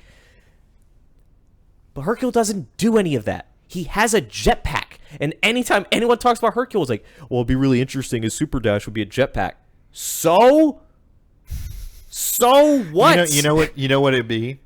You would be asking to introduce a Faust-like character in a game that is nothing like that. Because that's the only way to make Hercule work, is he has to fucking be like Faust, bushwhack as hard as humanly possible. Throw capsules. Yeah. And guess what? In Hyper Dragon Ball Z, which is the Mugen game, which is really good, that's what they did for him. But it worked because that game is like a Street Fighter game. Mm-hmm. It is 1v1. It's very grounded. You're not calling assists. You're not dealing with 3,000 beams on the screen. So Hercule can be in that game. And people die when they get hit. And people die when they get hit. People die when they're killed, Phil. Yeah. It's not that it doesn't work for this game. If you want to be disappointed that Omega Shenron didn't make it, because that is another dumb max pick, but would have been kind of sick because he's like a big body, and the game could always use more big bodies. Mm-hmm. But I'm happy with the baby and with the monk. They're both monk, actually. One is just more young monk. One is more monk than others. I will download the mod that puts the Donkey Kong sound effects on Super Baby. God. I saw a Twitter video with the DK rap over it. Very good. Super Baby 2. What a fucking name. I liked picking him in Tenkaichi because he didn't look like anyone else in that game. GT's cool as fuck, actually, man. Like, GT, it's weird. I don't know if it's good. But no, when I look at it's GT, no. everything that's happening looks cool. No, I think GT fucking sucks, apparently. Yeah. But aesthetically, GT's fucking baller. Like, I will always say, fucking go, Super Saiyan 4. Super Saiyan 4 was a Gogeta? Goku, Vegeta, and Gogeta. I'd say they're all cooler than anything that has happened that is the Super canon. The Super Saiyan God transformations Blue, suck. I don't care if his hair's blue. They all suck in comparison to Homeboy shows up, monkeyed out. He's ready. Like it's way more interesting to me. Yeah, it's cooler. That's we talked about that before. I feel like where it's like that situation where if somebody has their hands on your property and does something way cooler with it, and you go, nah, fuck that, I gotta stop it. Okay, so GT was not Akira Toriyama. No, it wasn't. Okay. So then I think... Okay, I don't know what his general involvement with it was. All I know is GT is not canon. Yes. And was never considered canon. So... Which is weird. God darn it. Am I back? I think I am. Weird. Okay. Weird. Zero involvement I'm seeing. Yeah, zero involvement, really. Okay. So I get to keep my original stance, which is Akira Toriyama has done one good thing in his entire life, and that's draw Android 21. Yeah. Everything else, all of Dragon Quest, doesn't very bullshit rarely bad. Do you guys find a situation where Max will like outwardly simp for a 2D lady? Like, I have a lot of like female anime characters that I like, obviously, but like Android 21, that man's whole career peaked at that. Yep. And it was like flatline and then one spike for a character to flatline. Have you seen the new super villain from Dragon Ball Super? I haven't. He's a gross goat man. And it's not hot. Not like Android 21. And just the Boo version, I want to be clear. He didn't even like fully succeed. That stupid checkerboard dress sucks. But that Majin Buu form for Android 21, mwah. He's a gross quote wizard. Okay. Oh, he's a wizard. I've also just checked out a Dragon Ball when I was 10. So like I think Dragon Ball was honestly the one anime that I put up there. Let's use the headset. Hello. Keep going. Am I here? Can you hear me? Keep going. Hello. No, that sounds way worse. Never mind. Hold on. Give us a second. Are you gonna find another? Yeah. Well, not fine.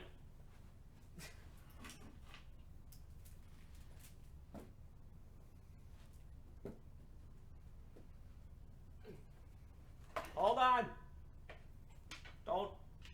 Don't touch that dial. I'll be right back. Hello. That does sound better, even. Okay. This cable might just... That cable's fucked, I That's think. a shame, because I need more short cables. Yeah, you checked out a Dragon Ball, because you probably found... If you were watching action shows, you probably found a couple better action shows that did more. I just think Dragon Ball was the one anime that everyone kind of turned to when they were younger. I think it's an easy, said, good entry point. Right. At any point in time that you start it. If you started at Dragon Ball Z, Super, whatever, if you were watching it, that's an awesome entry point. It's easy. It's not complicated. But you know what's weird is that I don't know why people would watch Dragon Ball still, like now. I get people who still watch Naruto and even Boruto, because there's a story that's like being told beyond power levels raising. There's a development of some kind. Is Right. it always good? No. No. I think they're fighting aliens in Boruto right now, and I know for a fact there's a whole movie about Naruto beating the moon. But, Yes, that's the one. That's the one I think I saw. Yeah, 100%. But it did go somewhere. Mm-hmm. Yeah. Whereas like with Dragon Ball, it's like, okay, so the God of Destruction. Okay, not only if the God of Destruction showed up and he's now just honky dory with you. Yeah. But there is a physical being in this universe that Goku canonically calls and goes, "Can you just wipe this fucking dimension out? Like, just fucking destroy it." How about there's multiple universes and there's a God of Destruction in every single universe and Goku is stronger than them? What does he fight? A goat wizard? Who cares about a goat wizard? You've gone too high too fast. Vegeta was supposed to be like the strongest dude in the universe. You can't. How many times are you gonna go, no, but he really wasn't? The Cell games will always be the coolest fucking part of Dragon Ball, which is why they always consistently bring it up, because it was the one time that I think Akira Toriyama like actually tried. Yeah. And it is, I think Dragon Ball to me is the perfect showcase of why you should, whenever fans say something, tell them to shut the fuck up. But the other shut the fuck up. No, but the no, other shut the fuck up. No, I want to. This is not. No, this is not that. This is the Cell games are only as good as they are, probably because like editors told Akira Toriyama that it was boring and bad. No, because Akira absolutely had a plan. He wanted Gohan to take on. Like this has been talked about like at length, where he wanted Gohan to take on the mantle. That part is still applicable. Yeah. But, like, I'm going to be honest, First Form still fucking suck. Yeah, but there's a reason why. He's not supposed to be super good. No, I mean, he looks like shit. Yes. And, like... That's the point. Even Cell wasn't even supposed to be there, because it was supposed to be the fat android and the old man. Yeah. And that was supposed to be the whole thing. And, like, they're not cool. So it's like, all right. And then they made 18 and 17. 18 is close to being like an accomplishment for Akira Toriyama as well. I'm not giving him a full point. He can have 1.5 accomplishments in his life. And so then there was that, and then also shout outs to the fact that he made one of the most just strangest supplementary characters in Dragon Ball Z simp so hard that he brought her back from the grave as a human just to try to hit it, and it worked. It's like, yeah, Cell games are probably the best arc of Dragon Ball. Yeah, and it was made by a boardroom, not Akira Toriyama. No, I'm going to give Akira this one, because I think the boardroom's what made it so that everything after the fact like didn't work as well. Like, I don't think the Boo saga's that great. I don't really give a shit about Boo. I think like Fat Boo actually is like a terrifying enemy. Like the fact that he like his whole thing is, I'm going to turn you into food and eat you. That's a terrifying power set. And then your power's mine now. That's a terrifying power setup, 100%. But like when he turns into, I think it's the opposite of the Cell thing, where it's like Cell starts shitty, then becomes cool as shit, and then there's a whole thing. Yeah. And there's still some really cool like character development for Vegeta to happen within the Boo saga as well. Yeah. But the problem that I have is that like they immediately fucking dropped every idea to make like the boardroom said, no, Goku's too popular. Like I think there was like they're they were responsible talking about for improving the Cell arc and ruining the Gohan. I think it's both. I don't think the boardroom. Look. I would agree with you if you and I both knew that Japanese boardrooms are notoriously like disconnected from their core audience, like at all times. You know what I mean? Well, I mean, it's not boredom. It's an editor at Shonen Jump told him. Did they? Is that confirmed? Yes, that's what happened. Almost every step of the way of the Cell Games arc, they had to keep telling him to make it cooler because he was doing dumb shit. And yeah, his plan may have been to make Gohan the main character, but like, then Gohan would have been the main character and that arc would have sucked. Yeah. Whereas now it's that arc is cool and Gohan isn't the main character. Okay, fine. So an editor helped. So it's the Kojima effect. It's someone needs to rein Kojima the fuck in for it to work. Yeah. And but even then, the problem is that yeah. And then Goku, the boardroom showed up. And then Goku, like, coming back as the main character, I 100% would probably... I don't know this for sure, but I imagine that readership dropped off as they killed Goku and tried to make Gohan the main character, and they're like, if you want to keep writing Dragon Ball, you have to bring Goku back. Yes. Yes, that's probably what happened. You know, not a boardroom, an editor. That's just how manga works. Yeah. They probably got really bored during all that college shit. I would say that, like, maybe the board... I know that's how manga works, sure, but we're talking about Dragon Ball, which is a multi-million... I mean, it may have been, like, a lot of people, like, but... What I'm saying is that I feel like it's I think it's a different case. I don't think it's... I'm not going to entirely throw Toriyama under the fucking bus here. I don't know anything about the editor thing. If that's, that you say that's true, I'm going to take your word for it. I think that from what I have seen and what I've heard on my end is that just that Akira's had some plans, and that basically because of the fact that a boardroom or an executive person who makes the money and allows him to do the things he's doing said, Goku's back or you're not doing this anymore. He had to basically rewrite and restructure his entire, like, whatever. Like, and I say this as someone who's, like, a creative in the sense of, I have an idea. I want this. I see where these characters are going to go. I have the full thing in my head. Like, I know what they're going to do from the beginning, from, like, book 1 to book 3, right? Mm-hmm. And then someone goes, but that character from book 1 is really popular, the one that you just killed off. Now they have to be in the story. And it doesn't make sense. It's not congruent with any of your storyline because you've already figured this out. So now you have to rewrite the whole fucking effort and restructure it. And now, not only that idea that the story that you've already had about this other person now has to be restructured into the same person that you didn't want to fuck around with anyway. But the thing is, like, manga is so... I imagine it's the same thing for American comics. I just don't know as much about that. Because it is a week-to-week thing, and it's like, you write it that week, it goes up at the end of the week in Weekly Shonen.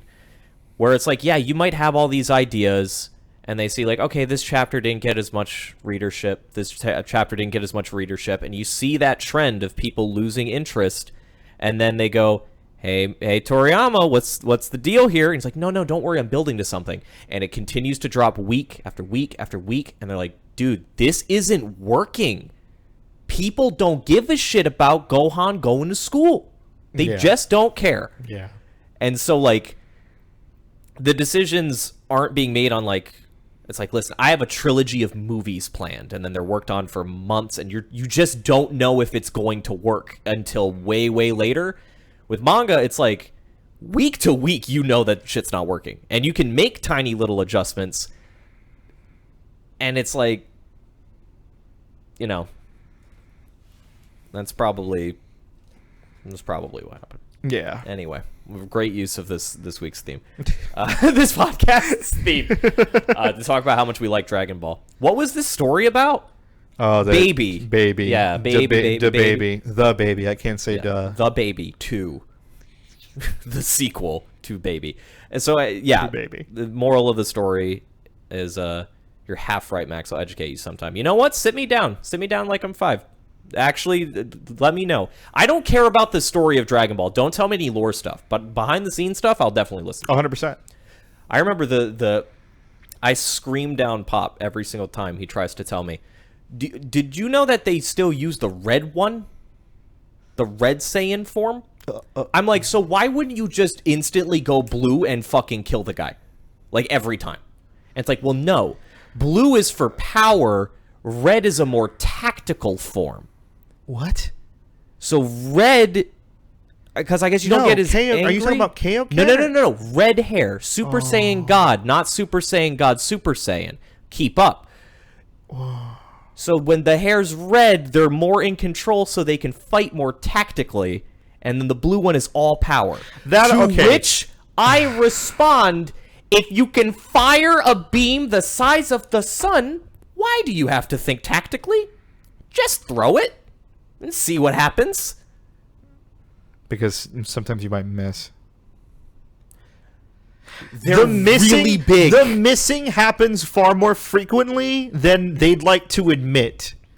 Am I not wrong? Am I not wrong? They are. There are far more situations where the Big Bang attack. Okay. Not the actual attack, Yes. but the literal. The one the size of the Big Bang. Yes, will turn around and they'll go, "Oh, okay. Well, I expended all of my energy doing that. I'm fucked." But now the solution, always and forever, was never go back to a previous form because your superpower form isn't working. It's just go to the next form. So now that you have Ultra Instinct, all right, hold on. Why would you ever be blue? Hold on, because here's the thing, because you're still talking about, okay, so the whole concept behind Dragon Ball is, at least at this point, is how far can they take it, right? Like, but their bodies still have a limitation. In fact, they talk about it a lot where, at least with Super Saiyan 3, Goku specifically says, this form is incredibly powerful. I cannot keep it up for that long. Okay. Because it is that much more powerful and expensive. And if I'm doing this, it's because the thing needs to die quick. If I don't kill it, I'm fucked. All right. And I'm thinking... when the same, like the idea of like, why doesn't he always Ultra Instinct? Probably because Ultra Instinct requires an immense amount of or like non-concentration or whatever the fuck it was. Yes. He needs to be in another state of mind in order for it to work. Okay. It is not, but that's the thing I will say about this. It is not just a linear power structure. It is quite literally different forms that are doing different things. When I hear that, but tactical is fucking weird. No, that's stupid. That's a dumb way to call it. It is literally just, here's the way it is. Here's how it works. I flex super hard in this form.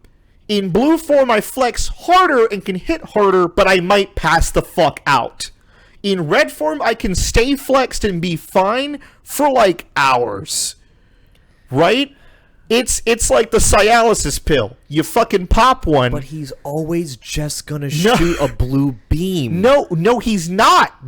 We have seen too many fights of these to where we know that is not going to be the case.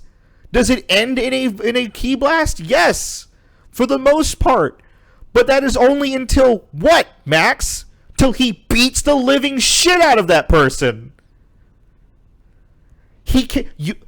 Big beam requires him to stay in place. Not always. Sometimes he does grinds. Yes, but that required him to be in another form. He should have just been in that form. He can't. Why not? Because that's the whole point of the form. What the fuck is 30 years of training been amounting to? And I mean real-time, our-time training. The fact that he can do the red form. Chat is telling me one time, well, he should have done it a second time. What?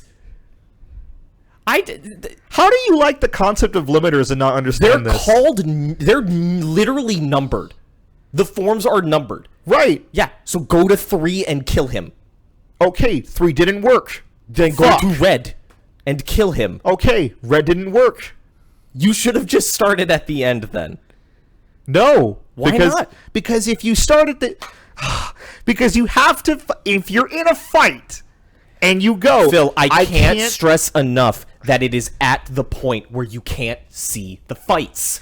Yes. So they can! In 99% of cases, if you just went blue and fucking killed the guy, he would have no answer. Okay, your 1% is the Buzz Lightyear villain. But here's the thing. Guy. Here's the thing. You cannot start any fight by just going all out without at least understanding what that person is capable of, and then having to go to the form that you need to do to beat it. It is a logical progression of, okay, this is the baseline. Like, okay, so in terms of that power dynamic, right? And this is like just beyond, like, just general anime fights. How many times have we seen situations where, like, I'm going to give it all my all. Oh, no, it didn't affect him even slightly. Why did I do that? Yeah. Now I'm completely fucked. And that person gets fucked. Why? Because they decided to have your mentality and go, I'm not going to fuck it. I know I'm powerful. I'm going to do big punch and big punch miss and big punch make me very winded. And then I go, oh. Why did I do that? And then I fucking die. And in all of those cases, I get it. Goku at this point is the strongest man in any universe. Proven. Okay. Fact by a tournament. But that Goku's also not trying to kill everybody. He should. He should. All right, this is a different conversation now. Look, Goku's not trying to kill everybody. He just wants to... This man is... The literal idea of Dragon Ball is he's just a body lifter who just wants to keep going. Dude. I wouldn't hang out with him. Vegeta seems more alright. At least when he tries his best, he loses. No, you're completely correct. Vegeta's also a father. Like a functioning... Like a real dad. He likes... He's a loving husband. He raised his own son. And does he have a daughter? I forget. No. Okay. Just as a kid. He loves his kid. Now. And he's cool with his friends. No, he's cool with his friends. Maybe not Yamcha. Who the fuck is cool with Yamcha? Everyone on the baseball Yamcha's team. My boy, my wife's ex shows up and wants to be part of the crew because he can fucking throw a key blast. Yeah, I'd also shit on him too. I'd bully that motherfucker because I'm like 4'5". This man's got like fucking 3 feet on me, and my dick hangs harder, like lower to the floor than his does. Fuck him. No. Yamcha sucks. It's more like Yamcha had a girlfriend. And then a man killed him, and he died. And while he was dead, the man who killed him got with his girlfriend. Yes! And now he just has to be there. Yeah, no, he doesn't. He could leave. The fuck does he serve? What is he doing? He's playing baseball. Yeah, when's the last time you've ever heard Yamcha, like, part of the Z Fighters? No. Yamcha's that one homie you keep in the crew because you just know if you leave him alone somewhere, he's fucked. There's nothing else he can do. Like, you at this point, he's a charity case. Yeah. At least with Tien, it's like, we keep him around for party tricks. Try to throw something on his third eye. Like, it just fucking, but like, Yamcha's literally the fucking, like, he's the jock who won't shut the fuck up about the heyday, like, back in my day, Wolfang Fist, bro. Really got the blood pumping, got me the ladies. Until Vegeta showed up with that Super Saiyan cock and just fucking ruined my life. If the last arc was a tournament between all universes, and this arc is about a goat wizard, I don't know how you go back down from what would be the end of literally any other form of media. The logical conclusion. It is a tournament between all universes. Max, you cannot... How are you not seeing the feasibility? Like, hey, look. Each of the forms that require him that he can do the big kill, he also basically passes out directly afterwards. Yeah, so if he kills the guy and then passes out, he's fine. But what if he needs to go to another form? There's another guy there that can do that. No, he can't. Vegeta can. He can turn blue, and then he turns blue too. Super Saiyan God, Super Saiyan 2. Does he have Ultra Instinct yet? No, he doesn't need it. It's a goat. If he was the strongest in the universe, they would have fucking called him for the tournament. So why is there a big bad guy goat now? What's his thing? Because they have to sell volumes of a manga. Big bad guy goat would not be there unless he could go toe-to-toe with fucking Goku right now. And that's dumb. Yes. Yeah. But this is a different conversation we're having. No, this was the conversation I've been having. I'm just pissed because there's been a lot of really good shonen series that have come out recently, and then I look at the Dragon Ball GOAT, and that's just that. It's just that. Yeah, that's just that. I can't believe this story like triggered that. Jujutsu Kaisen's really good. I recommend it highly. Watch the Demon Slayer movie, I guess, whenever that comes out. All right, so 2 stories we'll just run through real quickly. Yeah. Cyberpunk doesn't work. No. Next.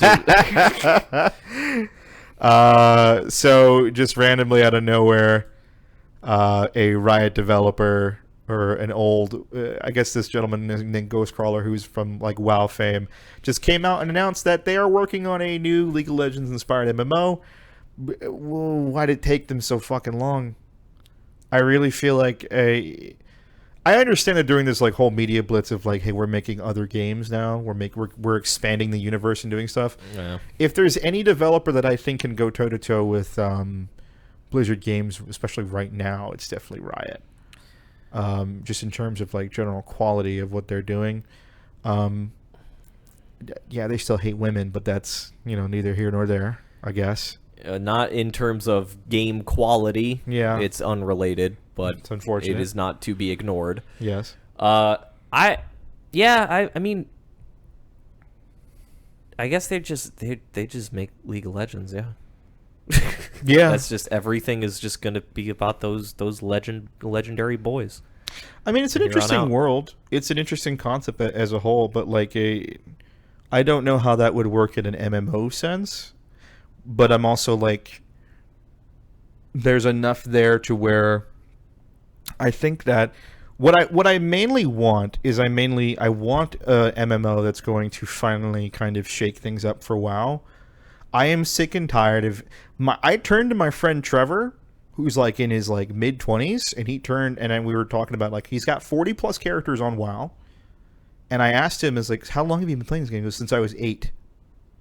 I said, I mean, like, literally? He goes, yeah, when I was 8 years old, I was playing WoW. And I look at that and I go, that's kind of disgusting. Not for him, but the idea that game has been around since he was 8, and the man can legally drink and vote. What do you do with 40 characters? Are there that many race and class combinations? Yes. Yes. Enough to where people just like the game. You're just clicking. There's a lot. I know you're not just clicking, because obviously I've played a lot of Final Fantasy 14. I get MMOs. Yes. But I get having like 2 or 3 characters. Maybe you have a couple on a couple different servers and stuff. Right. Yeah, your weird RP like Snake Man or whatever you're doing. 40. How many times do you run through the same quest? How many times do you do the same story? I can't imagine liking anything that much. Anything. My family. I don't want to talk to my family. Yeah, no, I'm 40 jealous. times. I'm pretty jealous of him too. Like, yeah. I guess, yeah. It's not like I do this to fill the void. I do it because I enjoy it. Yeah. God bless that. Hey, listen, sometimes I feel like I don't have enough to do. If I had a time sink like that I could just be like, I've got 18 hours today, then more power. God bless. I just, like, it never gets old. There's never a point where you're like, I've done this 39 other times.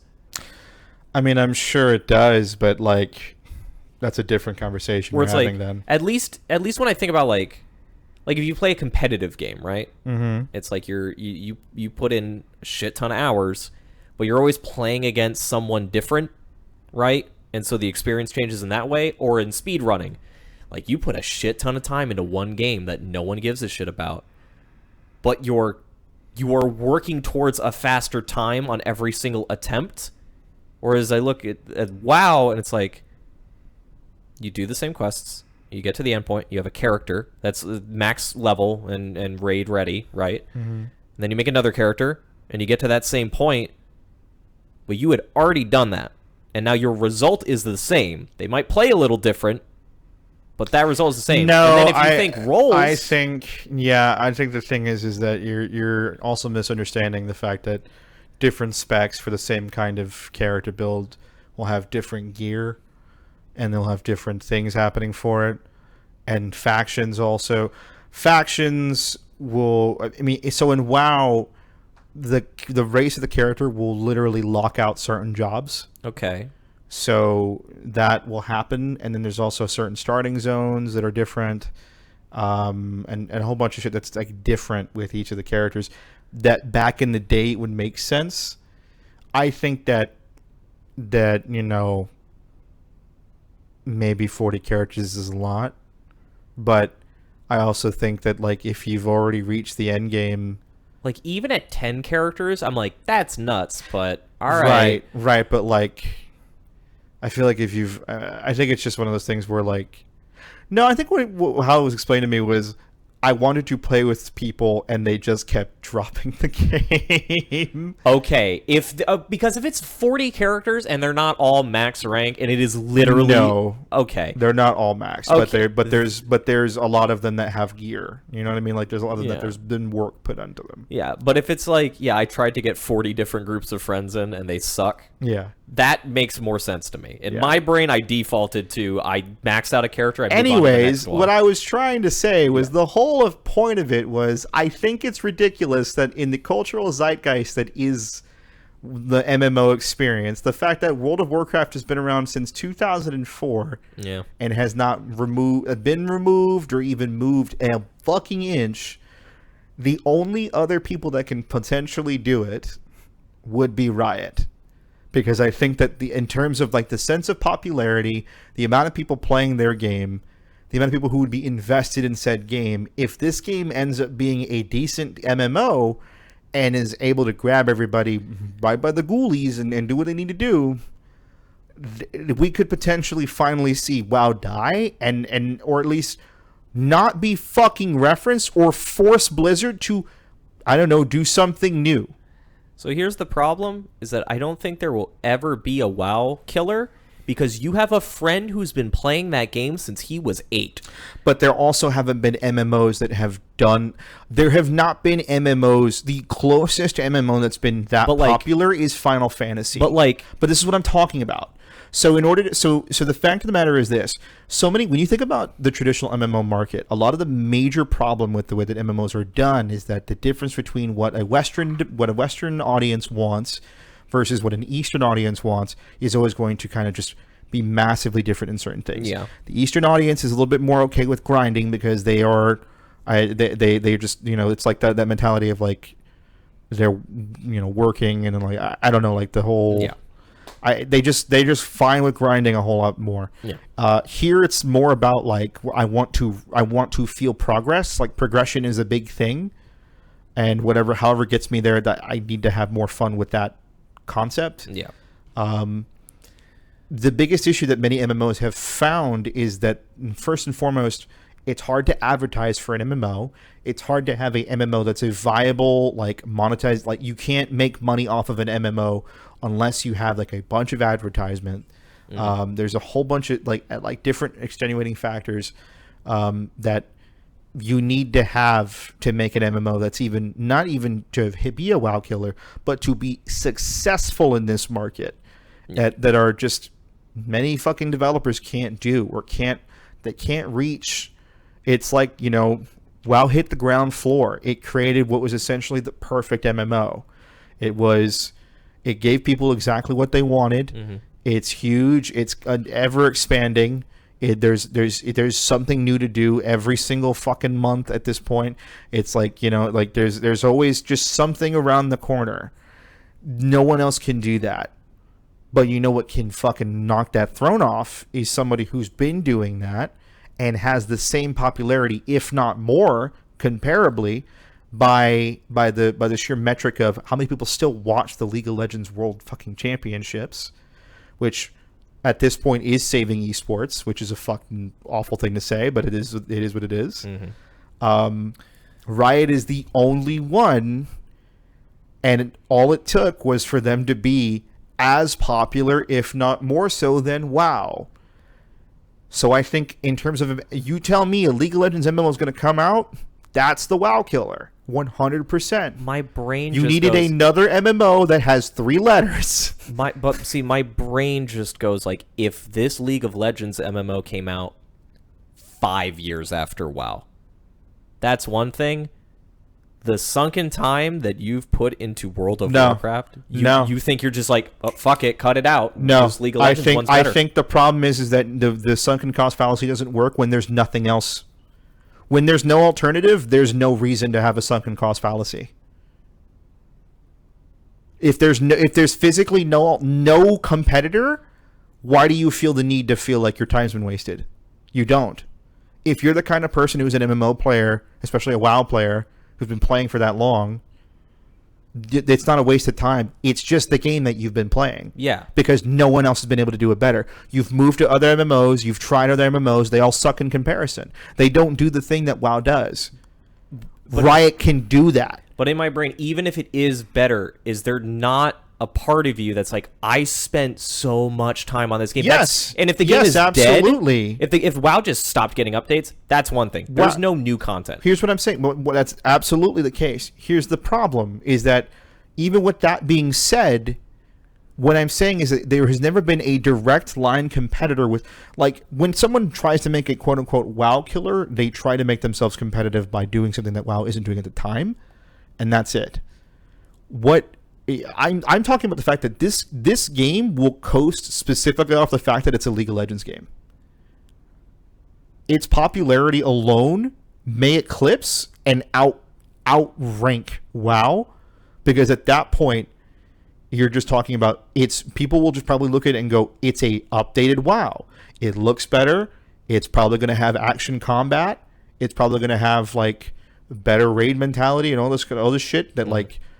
And it might even be fucking free to play, which will be the big, if they fucking figure out how to make that an MMO of that quality, free to play and viable in the market with a premium option. It'd be funded by Valorant skins. No, don't do that. Again, I have not dunked that. I put a lot of time into 14. That's about as much as I've done. So in my brain, like I don't have. Okay, I can tell you as an MMO player myself, synapses. I've dumped a lot of time into 14. If you turn around and tell me that there is a better version of 14 around the corner, or an MMO that gives me what I want, which is I want a decent action combat system that is really fun and engaging. I want solid raid mechanics that are challenging, but not to the point where I want to rip my fucking hair out and my blood pressure goes through the fucking roof. I want character progression that is like, fun, viable, makes me feel like, the weapons and armor I have actually have like, a sense of being there. I don't care how much time I've spent on 14. I don't. If that game is better, I'm going to play that fucking game. Okay. Because if I'm not, it's like, why am I behind the fucking curve of like, playing this game? Why am I wasting my time? That's when it becomes sunken cost.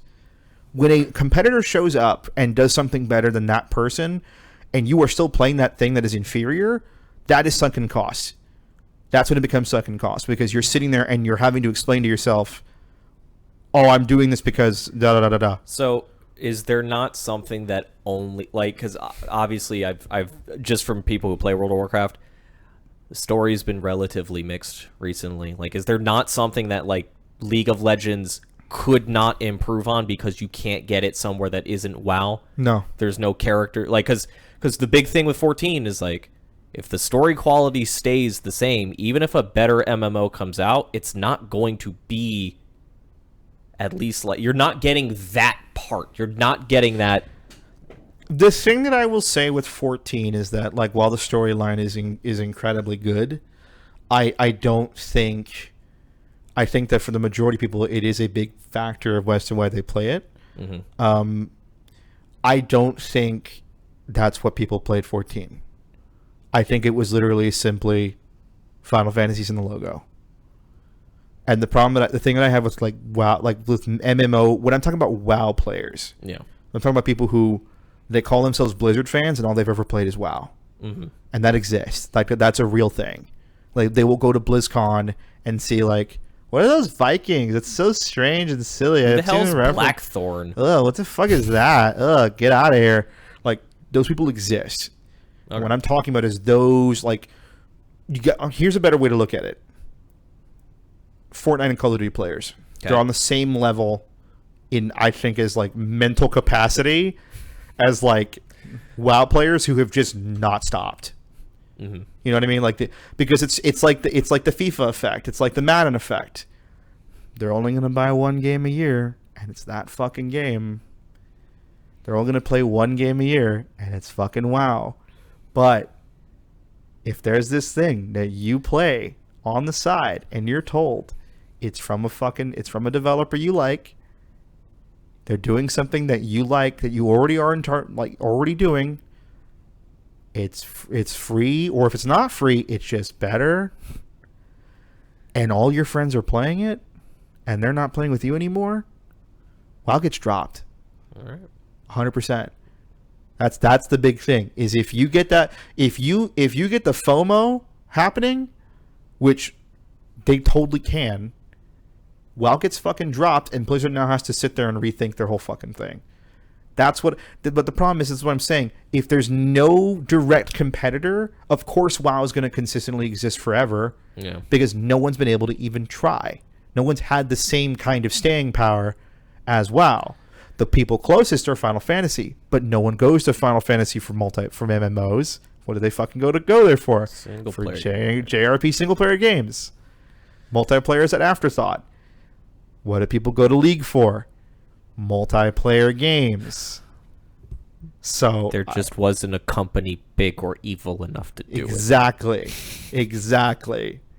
That's what I'm saying. Yeah. All these other companies pale in comparison to how much more eviler and sillier that WoW has been, because WoW doesn't have to reinvent itself every single time, because people will still fucking play it, and if they don't, they'll resub someday. Mm-hmm. It's just the way it works. Why? Because nothing else exists. Nothing gives them the same kind of dopamine rush. You make a game that's you just make a League of Legends WoW. That's it. You won. And now Blizzard has to think about what they can do to fucking reinvent the wheel. What a fun genre. I hope it all turns out well for you guys. Yeah. Yeah. That's why PSO is the one I'm sticking with. Yay.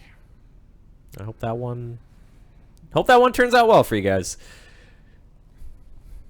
Yeah. Not this time. Speaking of Blizzard shit in its pants, Diablo Immortal technical alpha. Oh, is there news on? Is that the mobile game? That's the mobile game. Okay. It dropped. Right. It's a technical alpha. Some people are enjoying it. Some people are very confused with the fact that it is a freemium game with pay-to-play transactions. They must have not seen the dev. They must have not seen the fucking platform. Yeah. They must not own phones. That's it. All right. Fun story. All Fun right. story. So, hey, the VGAs happened, and... Not really. Not really. It was really fucking depressing. I think the VGAs are probably the most, like, indicative thing of, like, man, 2020 sucks. 2020 fucking sucks. So, if you're listening right now, you can actually watch the entirety of our VGAs viewing. It's up on YouTube. Honestly, I don't really recommend it. I kind of put it up there for posterity's sake, but, like... It sucks. I was... There's, like, we were super low energy, and not just because, like, you were waking up and I was going to sleep on stream, but also just, like, it's just not much you can do. The only category I cared about, well, you know, but... The most interesting announcement was Sephiroth, and that was about it. The coolest gameplay trailer we got was from the Yosef Fares guy, and... That game looks amazing. It Takes Two looks great. Yeah. We pretty much called most of the awards. And The Last of Us 2, the joke was it was going to do a manager's sweep, and it did. And of course it was, because no matter how many people like to sit there and complain on the internet, the unfortunate thing is that Last of Us 2 is a functioning game that is apparently actually really fun, Yep. and is still a Sony exclusive. And it's still a Naughty Dog game. And people are still going to turn around and go, I did the big cry. Like, it appeal. The Last of Us is The so Last of fucking Us popular. Part 2, of course it was going to win. even if there were no opportunities to meet up with your coworkers around the water cooler, The Last of Us Part 2 was the water cooler game of the year. Yeah. It's the one that nobody would shut the fuck up about. And this is the one. Cyberpunk right now is the only other game that like everyone's looking at and going, it's the one AAA release of the year that would have eclipsed it in terms of like if this was good, if it actually released and it was good. If Cyberpunk, not even if it was good, if Cyberpunk functioned, Cyberpunk was the clean sweep of next year. If it functioned, that's it. With the media hype, I guarantee anyone I talk to that isn't within our circle be like, yeah, Cyberpunk's so cool, dude. I was playing it the other day and I was shooting this guy and then I had sex with a stripper and I picked Angel because, you know, I thought. So I reloaded my save. Coward. I guarantee that Cyberpunk would have been the game. You know how many people still say Skyrim's their favorite game of all time? Remember when that game came out? You know what the problem is? Skyrim's an RPG. Cyberpunk isn't. So yeah, that's it. Before we talk, I don't know. Okay. I have nothing to add to the VGAs besides that thumbnail. Fuck that. Okay, cool. Fuck the VGAs. Sweet. Let's talk about the future, 2021. Okay. First, before we do that, we're going to talk about happy things. Sure. What is your game of the year? My game of the year, because I'm not counting Persona 5 Royal, because it's an update. 2, it kind of eclipses just this year, was 13 Sentinels, hands down. Really? It's my game of the year. Awesome. And it's not just because I can't remember most games I played this year. It has been a very long year. But I did, again, a game like 13 Sentinels will never exist again. It is such a weird fucking game, and it is incredible. I didn't, you know the feeling you get when you play the last act of Kingdom Hearts 2? Yeah. With its crazy action combat? Yeah. Wasn't expecting that feeling from RTS combat. Okay, I gotta play this game. That game goes fucking crazy. Like, gameplay-wise. Is amazing. So yeah, 13 Sentinels, hands down, was my game of the year. For sure. Wild. Alright, I'm into it. Yeah, Hades. I think I've spoken at length about Hades, so many times. Hades is like my game of the year, with Remake being the runner-up. But first, I mean, since I've already spoken about Hades, the fact that Remake exists and is as good as it is, in spite of all of it, like in spite of all the problems it does have, in spite of the pacing issues that it comes with, that game fucking I load that game up and I cry. Like it still fucking gets me, and then I play the combat and I go, ooh. Like the combat still is good. Like it doesn't fucking like. I have it in my hand. It's an enjoyable experience. I'm playing the game. I'm watching the characters. Everything is great. It is as far as JRPGs go, yes, Royal is really great. Apparently, there's a lot of really good things about Yakuza 7 as well. Yeah, but it's like, as far as like JRPGs go, that like I can turn and go, there has not been. So the biggest thing with Final Fantasy is I've had like a portion of friends that always like turn to me and go, why do you like that game series so much? And it's been hard to explain that to them, because first and foremost, you talk to a bunch of normies, the thing they hear about turn-based, they go, fuck that. Yeah. They don't like turn-based combat. And then they're just like, oh, well, it seems too anime. Like, at that point. Yeah. Remake is the perfect, like, jump-off point. Yeah. For, like, where JRPGs are going now. And I think it's like, it is just the perfect game. Because, like, I think everyone that I've spoken to that has, like, I have a friend, Mike, who he doesn't play JRPGs, but FF7 was, like, a huge thing for him. He played this. He was in love. He was like, it's like, the best thing that like the coolest like it's the coolest thing that could ever happen because it's like for everybody who's played FF7 they go, this is what I thought FF7 was. Mm-hmm. And then I see it and I still don't believe it because it's happening. Like this is what it looked like in my head and now here it is. Yeah. And then for people who've never played it before, they're like, this combat's great. This fucking these characters are amazing. This story is really enthralling. Like it's all fucking there. It's all fucking there. Now, the ending's kind of fucking wackadoo. The ghosts are a little silly. A Final Fantasy for newcomers and returning fans alike. Yes, finally. Yes, they did it. You can start with remake. No. Sorry. That's like when I was trying to turn to my friend Dakota. He's been like, hey, so remake.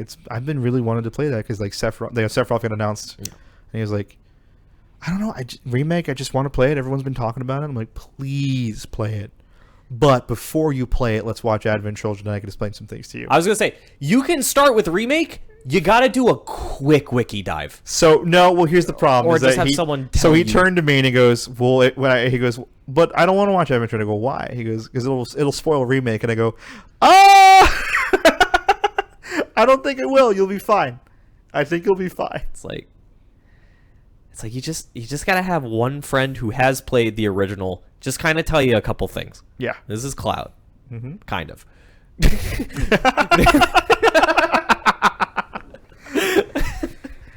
So yeah, Cloud's a runner-up. soldier, sort of. This is Aerith. She's a flower girl. Yeah. Yeah. Barrett. He's a dad. Is anybody just them? This is Sid. He's not a very good husband. The Barrett thing is, Yeah, it's not his kid, I know. but he treats, That's what he I'm might saying. as well be his kid. But like, if just going into remake, is there a single character you can go like, this is this Tifa. character? This is Tifa. She works at a bar. Tifa. Yeah.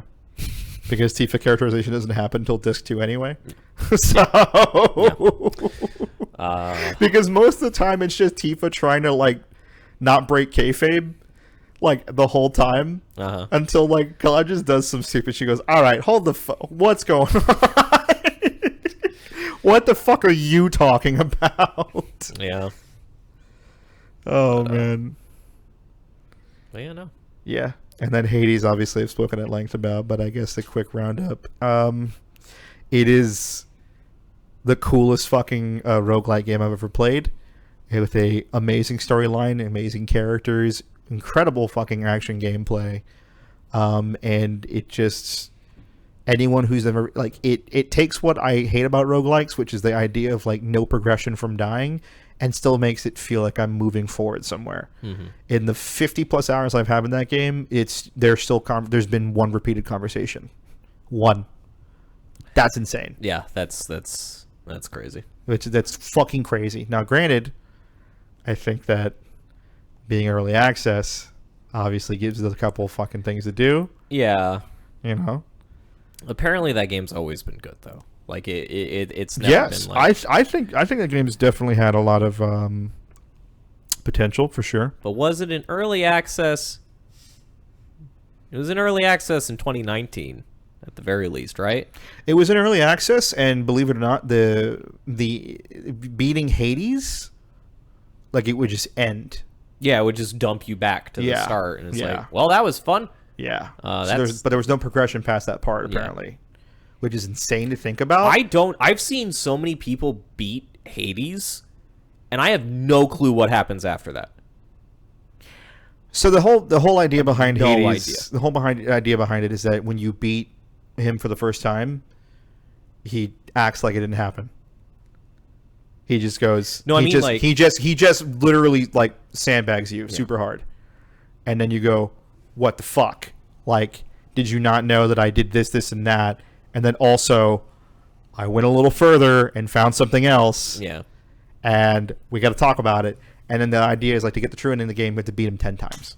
Okay. And then after that, there's another character that's introduced, and then that starts another series, which up against the epilogue, which you have to then do something different to bring that all together as well. But it requires you to beat the game a little bit more, because basically at that point, Yeah. Because when you beat the game like 10 times, you get the true ending, quote unquote. Yeah. Hades literally turns to Zagreus and just goes, "So I know you hate doing the paperwork. So here's what I'm going to do. You are a security consultant. Keep breaking out, because we have to find a way to stop you." And there's your infinite. There's your infinite thing. And I was like, that's perfect. But then that gets put into, there's like, also it's to keep subterfuge until we get to a point in which, we can talk about the real problem. And then that happens. And then you get to that epilogue, and then they're still trying to go, "Well, Zagreus, it's still your fucking job to do security, so hop to it." Okay. It has fucking romances, it has friendship systems, it has hidden events. The game has too much. Like, it is a near perfect game content wise, and you're playing the same game over and over again. It's nuts how you can make a fucking a gameplay loop feel so fresh every time. I have not played a game like it. I have not played a game where I feel like I'm constantly moving forward. It is insane how cool that game is. Yeah. So looking forward after the really happy-go-lucky conversation we had moving in the beginning of the podcast, where I was like, I'm looking for synonyms of depression. I was like, what the fuck do we have to look forward to in 2021? And then I looked at this fucking list. I was like, oh, fuck, there's a lot coming out next year. Do you want to talk about Cyberpunk now because it came out? And then end on what's coming up? We could do that. You think that would be structurally... like, let's get the depressing part out of the way and then end on a high note? Yeah, sure. Okay. Where do I begin? Where is even okay? So how you and I talked about this on one of the last podcasts we did. I said I want this game to fail. I want this game to be the worst possible thing, because it will be the thing that switches up and may potentially get the AAA industry to change. I did not fucking know that I was making a wish, and that it would just went under the ether, and it got proven to be true. So I think the craziest thing is obvious. We're not going to say, we don't have new news to present to you. When Fallout 76 came out, and it was the dumpster fire that it was, that game, it was big. It was a Fallout game. But like we said earlier, the amount of eyes that are on Cyberpunk, every tiny little thing that happens, it's all I see on Twitter. Mm-hmm. Anytime any small thing, you can't avoid information. 76, you might not ever hear about the fucking plastic bottle of alcohol they sold, because but you're gonna hear about everything that's going on with CD Projekt Red, every retweeted tweet, every store that is changing policies in real time to reflect Cyberpunk. It's crazy. It's a lot. I don't think there's been a catastrophic failure on this level. No, this is an incredibly unprecedented situation in the AAA industry. You think about Andromeda. All right, Andromeda, it's ugly. It doesn't work. It's not very good. No, here's the thing. Here's what the difference is. Everyone's been expecting these things. CD Projekt Red were the underdogs until somebody fucking Scooby-Dooed them and tore the mask off, and they're just another fucking AAA fucking company. And that's the big thing, is that since The Witcher 3 released and essentially blew the fucking doors off of yes, it was very buggy at launch, and there was a bunch of situations that happened with it. The fact of the matter is this: that game was still functionally really good as an RPG. A lot of people had a lot of good things to say about it, no matter what, and then it just got better. The patch cycles, they got rid of the actual problems that game had. Yeah. They improved stability. and then he just improved gameplay on top of it. So that game now is not the same game you would have played at 2015, and that's better for it. Mm-hmm. But on top of that, they're also in charge of good old games. So they have all of this very consumer-centric, very good-hearted will of like, we're for the gamer, we're DRM free, we're going to bring back all these really amazing properties, we're going to give you guys another storefront. There's that is, not going to pull, the wool from underneath your fucking eyes. And they got that goodwill. Yeah. And then the Witcher series came out, and then that generated more sales and more and more and more. And they've been generating this goodwill, and then the 2018 demo hit for Cyberpunk and blew everyone the fuck away. You can't see it, but it's going to change your life. Right. I've never seen video games like this before. Right. And then essentially they had the hyperbolic thing, and instead of sitting there, and because they had amassed all this goodwill, and because people had played The Witcher, and the 2 DLCs that came out were fucking phenomenal. Like, phenomenal. Yeah. People were like, they can do it. We have full faith that out of anybody in the industry, these are the guys who are going to save RPGs. And they released an open world action game instead. It is the reason why it's different is because there has never been a just massive like lying to our faces this badly from people who we thought weren't capable of it. It is quite literally like watching someone. It's a heel turn. The closest I can see, and I wouldn't call it a heel turn, is No Man's Sky. No, because here's the thing. I just mean closest. Yeah, it's still a gap. Yes, but like, but we're not even talking about just launch issues. See, the problem with like the way that No Man's Sky happened is that I didn't know this, but apparently the game was the way that they were selling it, and then the fucking whole studio got flooded out, and they lost it. So they had to rebuild the game from the ground up. So the game that we're playing now is that game that they made. Oh, that part I didn't know. Right. Yeah. I wasn't paying attention to that internet historian video very well, apparently. So the thing is that like, they lost a bunch of progress, and the difference is that it's an indie studio that just came out of nowhere, and Joe Danger wanted to. That's it. That's it. We're talking about literally years and years of goodwill. Yeah. Years of goodwill, and they're pro-consumer tactics, very focused. They showed us they had the chops with the Witcher 3 DLC. They had it. Yeah. The ball was in their fucking hands, and they dropped it so fucking hard. With No Man's Sky, it was just a situation where it was like, fuck, whatever. Like, and then now it's like, it's just gotten better, and it's probably one of the coolest games out there. It's exactly what they wanted, and they are going to keep going. But like with this one, it was like, CD Projekt Red can do no wrong. That's what they said. It's what people thought. No gameplay footage from the PS4 or Xbox One versions. That's okay. That's okay. That's okay. They wouldn't lie. They wouldn't lie to us. It's CDPR project. Yeah, they got government backing.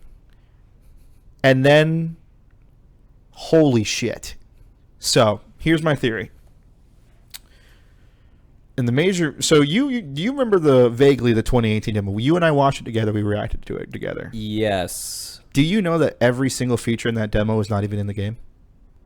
Every single feature. Well, okay, wall running is the big one. No, every single feature that we saw is cut. Either cut or completely fucking like not even a thing. See, my brain has completely replaced that because it's the demo where you go with Jackie to talk to the man with the hole in his face. Yeah. Right? Mm-hmm. Okay. Yeah, it's been completely overwritten by everything else that's come out. Yeah. I haven't gone back and compared them, and that's not something all that uncommon to happen. No, but I imagine the things that change are like, again, genre swapping, because it's not an RPG. So Deus Ex, it is not. So here's the thing. So I watched the Keanu commercials. Yeah. Right. I watched a lot of this thing, and somewhere down the line, the 2019 trailer came out, Mm-hmm. and a story was being told. No one knew what the story was for 2018. And 2019, Keanu got revealed, and he said, "I want to work with the game." I think management had seen what they were making, and the game that we were going to get, that's actually an RPG, got gutted to make way for Keanu Reeves. I think because if you look at the state this game is in, if you look at all the inconsistencies within the mainline story, I think if you look at all of the shit, because there are missions that have basically cut content, or they act like the content wasn't cut.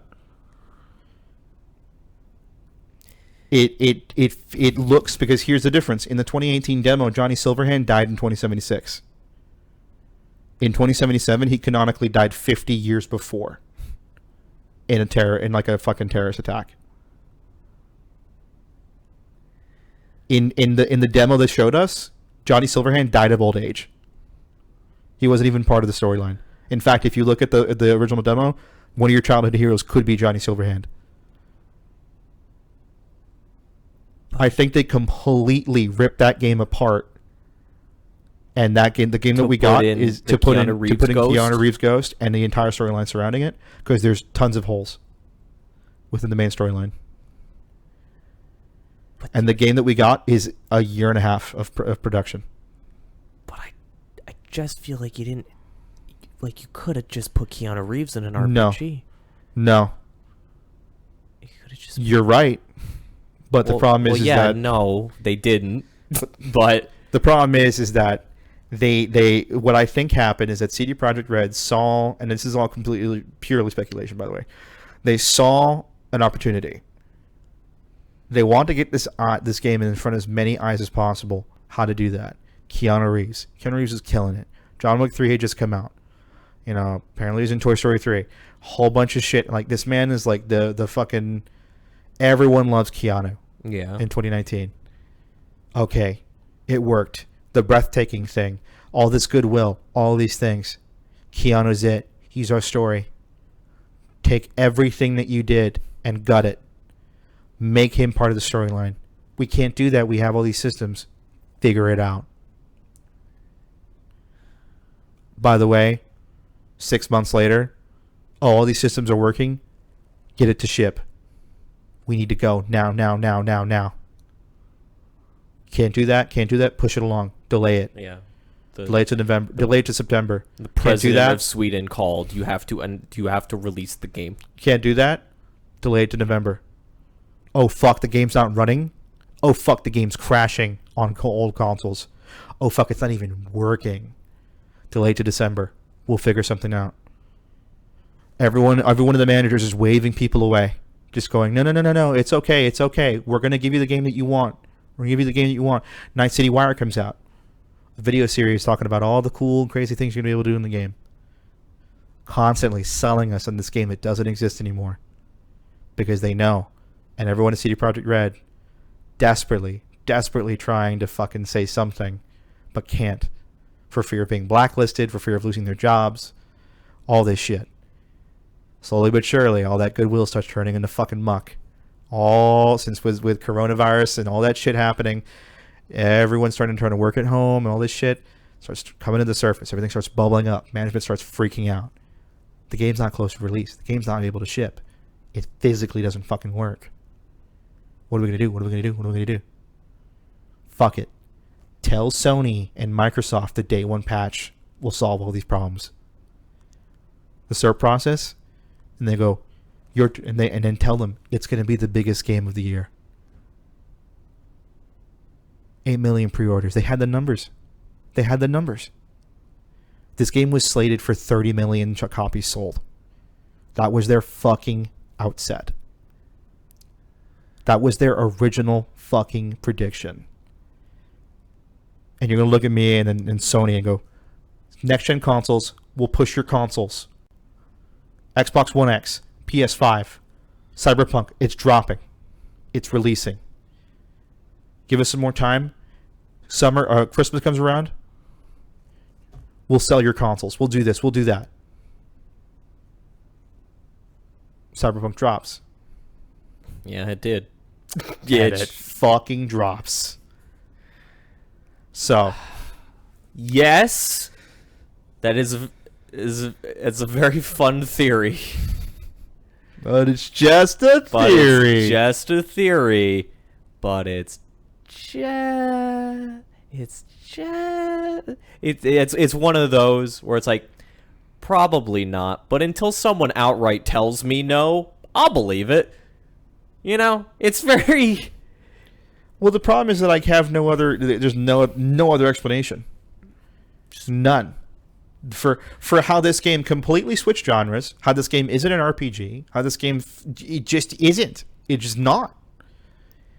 This game has more in line with a fucking Ubisoft title than it does with a CD Projekt Red game. Well, again, my working, well, it's not a working theory, but my stance on Cyberpunk has and always will be, I saw that thing that came out in 2018. I heard about what the game was supposed to be, and I thought, that game isn't possible. You can't make that video game. And they're like, well, it's CD Projekt Red. They worked on The Witcher. They made another really good RPG. This is going to be, it started being, okay, it's getting close to next gen. Maybe on next gen it'll be possible. And just in my brain, this whole time, I'm like, this sounds like too much for a video game. This isn't a possible game you can make. Right. So now my brain is autofilling details from your theory, where it's like, well, now we'll just make an action game about Keanu Reeves instead. Yes. Because the game they wanted to make in 28 or whatever, however long ago. I think they had it. I think with the vertical slice, they were on the way to having the systems in place. I think the problem was that in order to have the thing that they wanted, which is to have Keanu Reeves and to have their game, like, no, they wanted to hire Keanu Reeves. I think they spent an inordinate amount of money on him, a lot of money on him, that probably should have gone to something else, like development time. Yeah. And they had to fucking give it a solid reason, because Keanu Reeves isn't just a character; like, he is the main character alongside you. Every single instance of like side mission or something you're doing, he's talking to you. Like, Keanu Reeves might as well be he might as well just be a part of that like fucking whole story. He is the part of the whole storyline. The ending is specifically built around him. In fact, the ending is almost exclusively about him. Which I'll tell you the ending after this, because I'm not going to spoil it here. Yeah, I don't care. So yeah, we'll. But like, it is, to me, what it seems like is they put all of their fucking eggs in the Keanu basket, and it fucking failed. Because here's the problem: even with the cool things that story does, even with the things that story ends up being, there's still too many holes in how they go. Because if you look at the way that the Keanu Reeves commercials are almost completely about like, the amount of freedom you have, who you're going to be in Night City, and none of that happens. The entire game storyline is built exclusively around the idea that you're dying, and you have to get out of your fucking head. There is no sense of freedom. You're not a mercenary trying to make it to the top. You're not even necessarily fighting against corporations. You just don't want to die. It is a very personal storyline about identity issues and, what you're supposed to do and the idea of your own mortality and shit like that.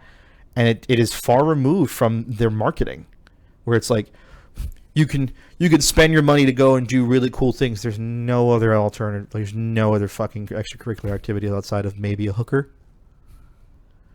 You can't even buy the clothes that makes you look cool. Because it's tied to armor. And the armor values, and it's all stat-based, and if you're not wearing that, you're going to fucking automatically lose out. So it's like... I will ask this before we start talking about all the non-game related stuff. Right. Because before the game came out, we were talking about how our prediction was that this game would not broach any true cyberpunk topics. Not just, or I guess science fiction topic, like... Yeah. How much of that is there, and how much of it is a future city with Japanese text? there's a lot of Future City with Japanese text. There's maybe a couple of instances. And I'm going to say right here for everybody in the chat, I'm going to spoil one side mission right now. Or I'll spoil two. Because fuck it. Because of the most interesting things to do with. And the mainline story does have... How long do you think? I'll tell you what. Well, if I gave you like 5 minutes, you think you do it in 5? 10. 10? Give me 10. If you do not want to be spoiled on... Two side missions. I'm going to start... You tell me when to start the timer. Okay. And then if you're watching us on YouTube, just skip ahead 10 minutes. Ready? Yep. Go. Okay, so the first side mission that I got into that I was really interested in, I forget the name of it, but essentially it starts off like a traditional hit and run, or like an idea like there's a contract, you are about to go after this guy who's a piece of shit. Okay. And the client comes up to you and he's like, hey, he killed one of my family members in this bank heist he did. So you follow him. He's in a police escort. You follow him. The police escort gets blocked off, and your client walks out with his gun, and the cop's telling him to fucking put the gun down. Cop shoots him down. So your client's fucking dead. Mm-hmm. And the guy who wants to get shot at comes out. And he's like, wait, stop. Like, don't do anything. I want him to cut. Like, and I don't want to just. And then some fucking corpo agent comes out the front side of the car, and is like, Stevens, whatever. Like, get the fuck back in the car. What are you doing? And he goes, no, I want him to come with me. And he points at you. And they're all basically like, what the fuck are you talking about? He goes, no, I feel like I need him to come with me. I think he was destined to be here. And then Keanu Reeves is like, if you don't get in that fucking car, I'll never talk to you again, because this is ridiculous. I don't know what the fuck's happening. You get in the car and you turn to him and he's like, this guy apparently found God. So, I'm like, oh, okay, whatever. He found God. Fuck him. And he's talking to you. He goes, I will pay you what my contract was. Okay, what do you want me to do? Spend the day with me. And you go, okay, sure. The first thing you do is you go over to a house where he made friends with the sister of a guy he murdered. Mm-hmm. And they're talking to each other. And you're just sitting there like experiencing it all. You're just like, they're telling you what happened. He's like, I found God. She helped me find God.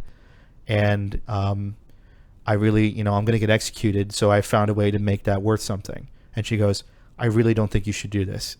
And you're like, what the fuck are you going to do? Before that happens, the mom walks in and is like, get the fuck out of my outside area. And he goes, I just wanted forgiveness. I'm so sorry. I'm going to be leaving this world soon. And she's like, no, fuck you. And it ends on a somber note. So you get back in the car, you go to get something to eat. And they start telling you. So in the game world, there's these brain dances, right? And the whole idea is like, you can feel everything you're seeing in the VR thing. He got his sentence turned around to get crucified. Literally crucified. Like Jesus. Uh-huh. So he wants to make a brain dance of him being crucified, and to make it seem like it's the whole Jesus thing. Uh-huh. So you go, what the fuck are you talking about? So you're talking to him, and obviously the corpo agent's like, this is going to sell fucking tons of fucking videos. And you're like, you're being exploited 100%. And you're talking to Johnny, and you're like, because after the whole affair, he seems like kind of like shaken up about like how he didn't get forgiveness and whatever. The mission ends. And I was like, wow, that's crazy. All right, I guess whatever that happened. That was a really neat like world. And then a couple missions later, you get a call back up. And it's a corporal agent. Goes, he's got cold feet. He wants to talk to you. You go back. You start talking to him, and he goes, can you pray with me? And you do it. And it's like this you have several different prayers. You can do the Lord's Prayer. My Father in name, blah, blah, blah. Yeah. It's very, very intense. Like, and he goes, I want you to do it. I want you to crucify me. And you do it. You go into his brain and crucify him? No. It's a chip that's recording everything that's happening to him. Yeah. It's recording all the experiences that he's feeling right now. Uh-huh. So you kill him by crucifying him. You do it's a whole, you're doing a script. You're scripting it out like it's the Jesus crucifixion. And then you wait with him till he dies. Okay. And then you get paid for it. And then the whole thing is that you turn around and you're just like, because you basically turn and goes, you know what, man? I think you're crazy, but I think you're a rebel. I think you're a fucking, you're really going to change a lot of people's lives with this. If you want me to help you, I'm going to help you. And it was like, that to me there was no combat. There was nothing. And I was like, this is the fucking craziest and most interesting storyline I've seen in this universe of like, he's literally trying to make a religious experience be lived by recording a brain dance that he's going to sell to several people. Oh my God, that's exactly what I was about to ask. So the experience gets recorded so that other people can be crucified in a VR. Yes. Yikes. Yeah. Man. And I was like, that's incredible. That is an amazing side quest, and I loved it. I was like, that is the most. After I had it in the stream, I was like, because the objective is wait with him until he dies, and you're just sitting there, and they're just recording it, and you're just like, this is incredible. This is what I wanted. This is really like hard hitting sci-fi. Like, this is fucked, and it's like, you don't want it to do this, but like, he's so you can choose to walk away. You can just be like, no, fuck no, I'm not even gonna be in the same room with you when you do this. I'm out. But like, I saw that and I was like, holy shit, that's incredible. One fucking mission did that. One. Because hearing that, I'm like, wow, this would have made for a really cool RPG. Yeah. Wow, this is really cool. It is my favorite mission in the entire game because I don't pick up a gun. Nothing. It literally, he goes, hang out with me, and you go from like being like weirdly sarcastic with him, and you're like, this man genuinely wants forgiveness and wants to share his experience to people.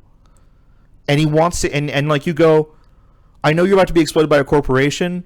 Yeah, but and that's the thing, is that's very powerful. The whole time there's this corporate dude who's like, yeah, I'm going to make some crucifixion porn that you can download into your brain so you can get crucified. So, no, it's not porn. So basically the whole thing is it literally plays out like the Passion of the Christ. Yes. That you can feel.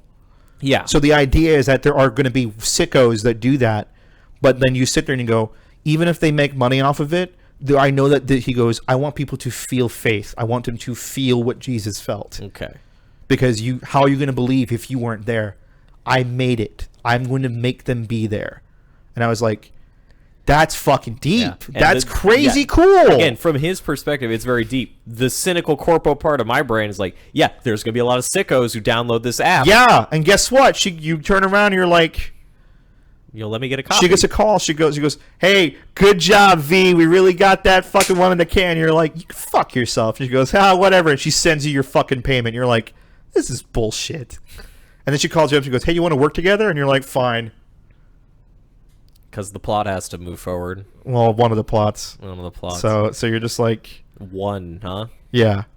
All right. Well, you got 2 minutes and 45 seconds if you want to cover another one. The next one was basically just a really interesting one where a serial killer gets caught and shot to death, basically, and he's in a coma. Mm-hmm. But his victims have not been found, and a detective comes up to you, and you're asking him to help you out with something else, but he goes, no, you can help me out with something first.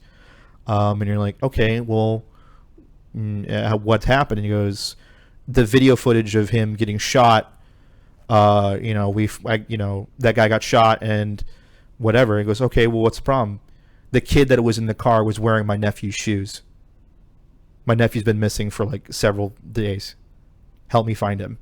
And then you have this whole idea, where it's another brain dance mission. Mm-hmm. It's the most interesting piece of tech in the whole fucking thing, where the whole idea is like, you can do a brain dance. They're working on like, if people are in a diabetic coma, they can pull people's dreams, or like a coma of some sort. They can pull people's dreams on diabetic. I don't know whatever the fuck. I don't know why I put that there. Yeah.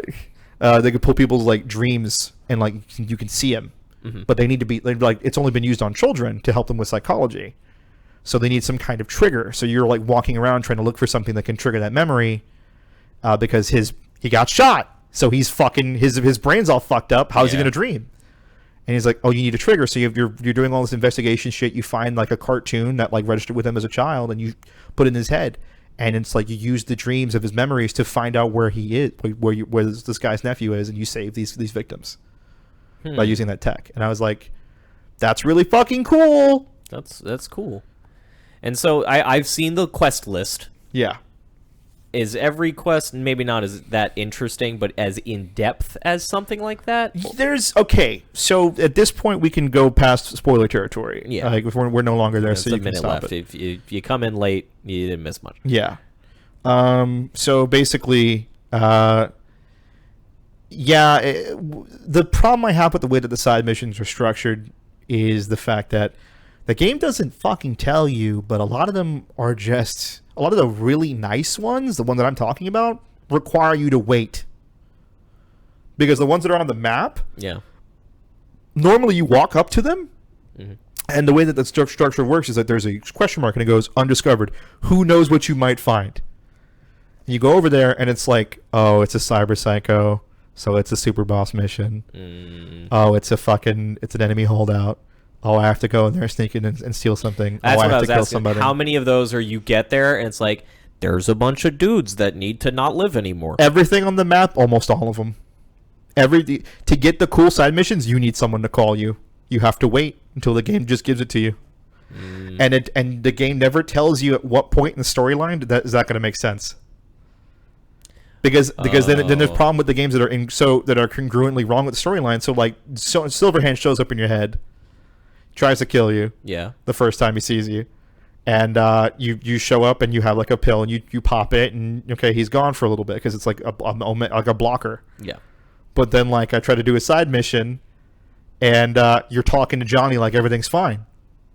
Oh. So it's like, okay, you know what? I'm gonna stop and go do this main mission to the point to where at least I know why am I cool with Johnny now. Yeah. And it was like, and that's and even in like regular RPGs, like that's a hard issue to avoid. Right. Where you'll always get something like that, where it's like you do a big cutscene and everyone's angry at each other, and then you do like a side quest and it's like, we're fine for right now. And exactly. Like it's not something that's easy to avoid, but again, just it's another little notch on the board for Cyberpunk. And the problem is trying to find out where in the storyline do you and Johnny are not like dickheads to each other. Yeah. Because there's a whole ending tied to you being cool friends with Johnny, and there's like a situation where an entire side mission gets locked out if you're not cool with him, even though he's a complete dickhead. And he says some really off-the-wall shit about people. Like, there's a sex worker gang that essentially, like, you're going to do a lot of work with them. Yeah. And every time you start doing so, he goes, what are you fucking, like, risking your life for a bunch of whores? Like, basically. So and so he's like he's a fucking piece of shit. Is Keanu Reeves' performance as Johnny Silverhand good, though? No. That's what makes it so good. No. Wait. Okay, so you haven't seen Johnny Mnemonic. I haven't seen. Johnny Mnemonic is an old 19-something, like 94, 93 movie that Keanu Reeves was in. Yeah. It's a cyberpunk movie. Okay. And the whole concept of that movie was there are couriers that can put. I have 300 megabytes in my brain, or 300 gigabytes in my brain. I can hold up to 256 gigabytes in my brain. Yeah. And he accidentally downloads more than he can normally hold, so his brain's leaking out basically. Yeah. And the whole movie's about him trying to get this fucking data out to somebody who can take it and like help save him. Yeah. And that acting was like early 1990s Keanu cheese. So let me rephrase. Keanu Reeves is not a very good actor. He's really good at stunts. Very good. Yeah. Is Keanu Reeves' performance as Johnny Silverhand enough to carry the direction they decided to go in? Is he a cool enough character to focus the whole game on, if that's what they chose to do? Yes, he's definitely a very cool character for sure. I don't know about the whole game, because that's where we have to get back into spoiler territory again, where like a very big problem with the game is that it's just like your relationship with Johnny is supposed to kind of like naturally come together. Yeah. But because the side missions and where you're at with Johnny are always like constantly different, and there's like no... The buddy cop dynamic never gets firmly established. No, it can. In the mainline storyline, you can do that and then go into a side mission where you would... Because basically there's a side mission that is really cool. Mm-hmm. That is all around Johnny. Yeah. But in order to get it, you have to kind of be a kiss ass to him. And at this point, he's kind of been a dick. Yeah. And it's like, most of the side missions I've been doing, he's been kind of a dick. And it's like you can do dickish responses back to him, or you can agree with him, and then, you know, he won't be as much of a dick if you give in to what he's asking for. Yeah. But he's a very extreme person. I mean, he's a fucking radicalized revolutionary.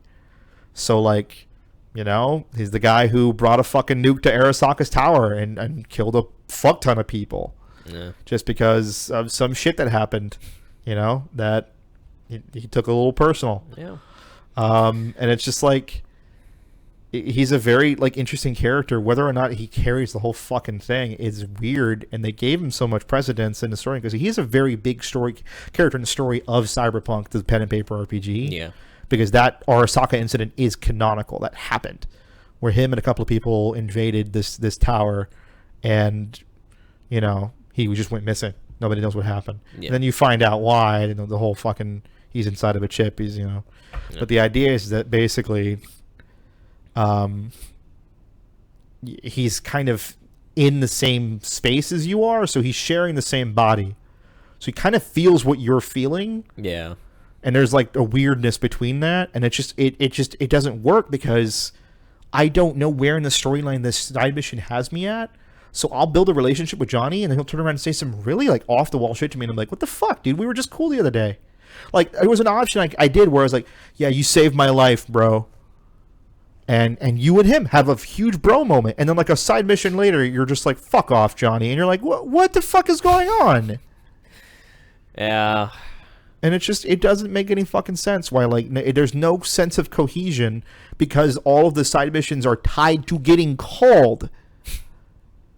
So you're just like, oh, and that's one of the main, it's one problem. One fucking problem in a sea of miserable gameplay design decisions. Yeah. As time goes on, and as I keep talking to you about it, the question of if this game worked, would it have been good, or even the game you thought you were getting?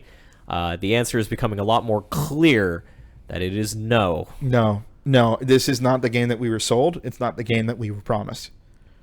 This goes beyond marketing hype. This goes into straight up misrepresentation. Yeah. This is a lie. This is a different experience than what we were given. And it's not a Metal Gear Solid 2 lie. It's just a... Yeah. No, it is a flat out different genre, different take, different story. Not an RPG. The amount of and the amount of fucking people who gave it 10 out of 10s and 9 out of 10s out of the gate really worries me. Really worries me because nothing about what they're saying. Because here's the thing: now we're going back around to the issues that came from it. Yeah. So now we move into outside of the game. Things have really been honky dory. Yeah, they've been pretty great. And, you know, the game's doing really well. Yeah. It's performing. It's running very well. This game is a fucking dumpster fire. This game is miserable. So. The big to-do, obviously the one that we were talking about, was like, why would they fucking delay this game? It probably, what did we say? It probably doesn't run on fucking last-gen consoles. And it does. And it does not. No. So, reviewers got the codes. So, this is funny because I'm actually friends with someone who works with the people that did the PR handling of, like, the marketing. So, I saw it first. I was like, she's like, hey, if anyone wants any Cyberpunk codes or, you know, talk to these people, blah, blah, blah. I was like, okay, cool. And I'm looking, and I'm like, okay, so it's like a week or so before the release of the game. That's pretty fucking late, but all right. If you wanted to review the game, the embargo went up on the 7th, which was a Wednesday. Or like a Monday, I'm sorry. Yeah. You couldn't use your own footage. You had to use footage they sent you. And there was no console codes. You couldn't use your own footage in a review. Of what was pitched as a personalized single-player RPG. Yes. See, that part I forgot about. That part. See, the whole console code review, I was like, okay, that's iffy as fuck. Yeah. The idea that they said you can't show your console footage until December 9th. So a lot of people turned around and they said, we're going to hold off on our review then until we can use our console footage. Some people didn't, like the big ones. IGN with the 10 out of 10. You gotta put out that review to get the clicks. You gotta be first. And then GameSpot came around swinging and said, it's kind of mediocre. And everyone goes, how fucking dare you, blah, blah, blah. According to the review, apparently the person didn't do as much of the side content, but then, like, honestly... Kind of mediocre sounds like a compliment. Yeah. So, like, the problem is after doing all the side content, I'm like, I would see why nobody would want to do the fucking side content because the game doesn't tell you that you need to get calls for the good missions.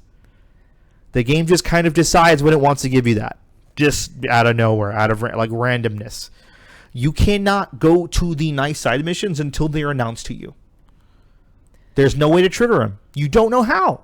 There's no fucking way to do that. Minor side comment. Out of all the big publications, do you also forget GameSpot exists until someone else... GameSpot has me blocked. I don't know why. I don't know why. Because I do forget. And then when I remember, I click on an article because I see their tweets, and then I click on their fucking thing, and it goes, "You have been blocked by this user," and I go, "What?" Anytime someone mentions GameSpot to me, I'm like, "Oh, there still exists. I thought they went out with like Game Planet and like GameSpy. GameSpy. There was one that was Saturn, something. Yeah, I forget them. Where I used to get my action replay codes from. Not NeoSeeker. Yeah. Keith is asking in chat if they got the apology. Yes, a lot of people have turned around and apologized to that person and said, "Yeah, we didn't know." No, now we're pissed at you for writing a score too high. Yeah, pretty much. Fuck you. That is happening too. So the thing is that like that happened, and everyone was really kind of like weirded out by that. No one knew what was going to happen. Everyone's kind of like, okay, what is happening with this fucking game? Game comes out, obviously full of glitches, just broken on every foreseeable and the thing is, it's not even just like it's random glitches. I don't know if I showed you. I think I showed you the one that I found with the collision bug. But that mission, the fucking religious mission that we were doing, when I was up to that person's house, I accidentally dashed forward and hit that guy and initiated a combat state. It sent him flying in the opposite direction, and the car that we were in fucking like super sped out of there. Yeah. And the mission just ended. I had to reload the save. Because like, it was just like, and I was like, and the idea that there are unique game-breaking and mission-breaking bugs like that, like the fact that there is a taxi, there's a character who's a taxi, like a taxi AI, cab AI, who in certain people's builds, when someone calls you on the phone, he'll show up. They'll be talking, and his model will be sitting inside the fucking the cell phone view at random angles. And people are like, what the fuck is... It is unique... I've never seen an experience where there have been so many unique bugs across several different builds that are just like... I'm sure the bug list is like 1,000 plus. Like, it is terrible how fundamentally broken this game is. So, obviously... But nothing like eclipses that more so than the console versions. The console versions are like the fucking PS5 and the Xbox One run great, or the Xbox One Series X. Yeah, fuck Microsoft. Whatever. The new one, the big one. The Square you can't buy. The Square you can't buy. Yeah, those work great. They run at 60 frames. Cool. Locked 60, I think too. Yeah. There's still a lot of glitches on there. Still a lot of fucking glitches. Still a lot of hard crashes. PS4, 10 frames. 10 frames a second. Yeah. Dynamic resolution that doesn't work. Mm-hmm. It doesn't fucking work on base consoles. Barely on pros. Barely on the intermediate upgrades. Yeah. And everyone was just pissed because a good portion of their fan base was going to buy the game on consoles because this game was announced before the PS4 fucking dropped. Yeah. And also, like, again, because of how widespread the marketing pushed it, a lot of those, not everyone's a PC power player, you know? If I bought the game, it'd probably be on a console because my PC can't run it. I can't afford to upgrade. Oh, it broke PC records. It did. It broke Steam records. Oh, no, I'm sure it did. Yeah. But also, still, your majority is probably current-gen console owners. Yes. It's just Yes. everyone has a 100%. PS4 or an Xbox One. Maybe not. But, So all that happens, and then the news starts coming out. It's like, how can you... And everyone starts asking questions. Okay, how can you say this game is so great when it doesn't even run on consoles? So then the questions start getting asked about that. Then people start playing the game. People start beating the game, and they go, okay, this is not an RPG. All the features we were promised are not the thing. And then someone finally put a list of all the story choices. 98% of the story choices in the game don't affect anything. you say something, and do you want to be sassy in your response? or It do you want leads to this, it leads to the same exact result. Wasn't this the game that was supposed to end at a bunch of different points in the story? This was the game that you could apparently, during conversation, interrupt by looking somewhere else and point it out. Doesn't happen at all. This game was never going to exist. That right there is crazy and fake and not real. Yeah.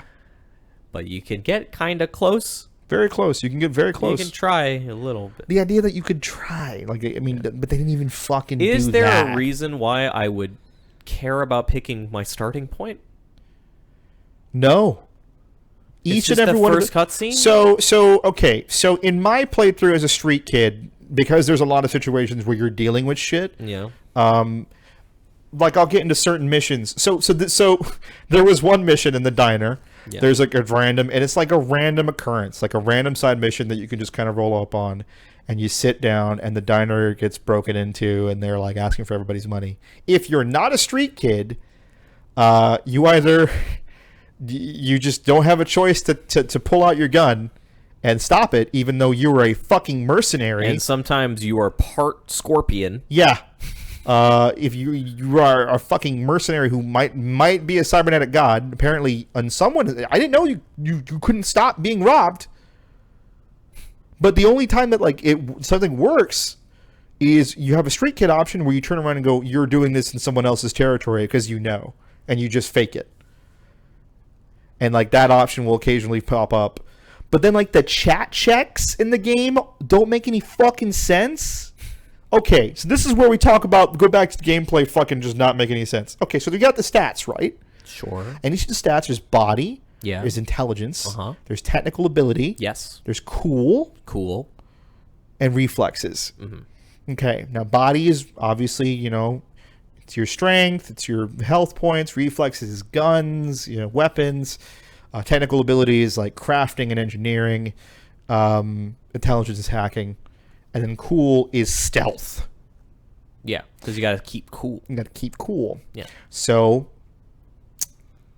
what they don't tell you is that there are chat checks for that do kind of open up particular options here and there with some certain conversation, but they will always end at the same goal. Mm-hmm. But it's just like a different way to get there.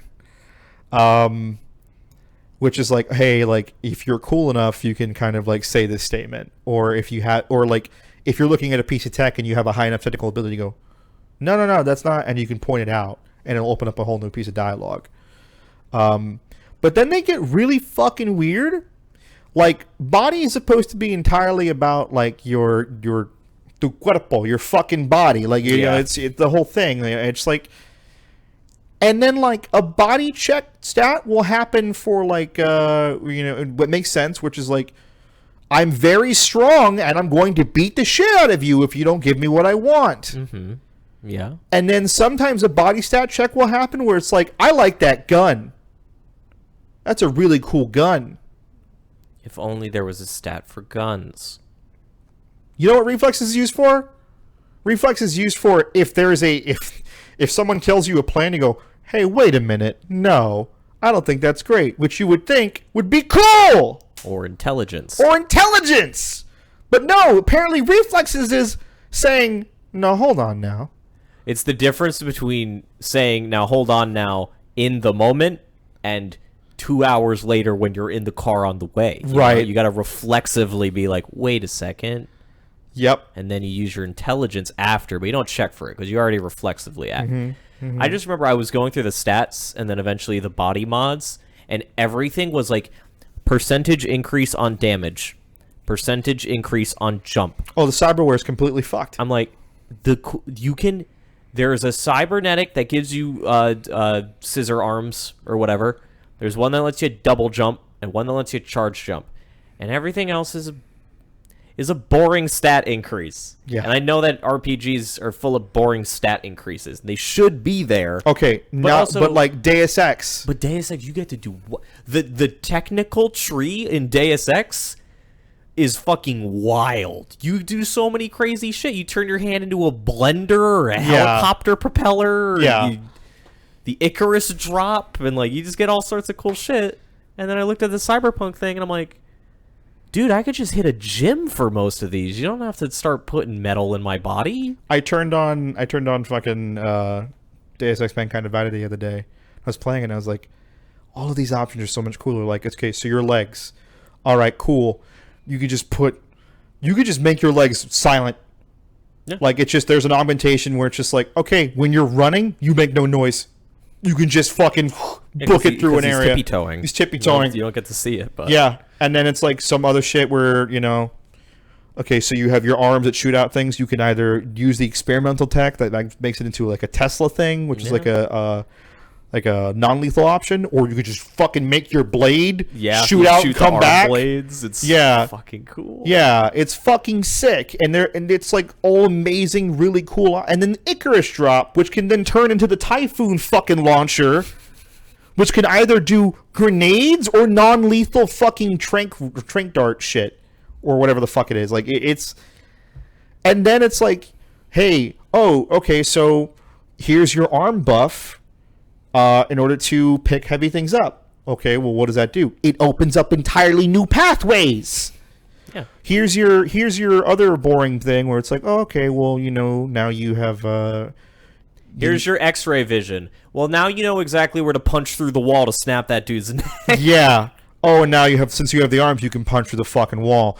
Oh, and here's your other one. It's like, oh, okay, well, this one makes you immune to, like, gas damage.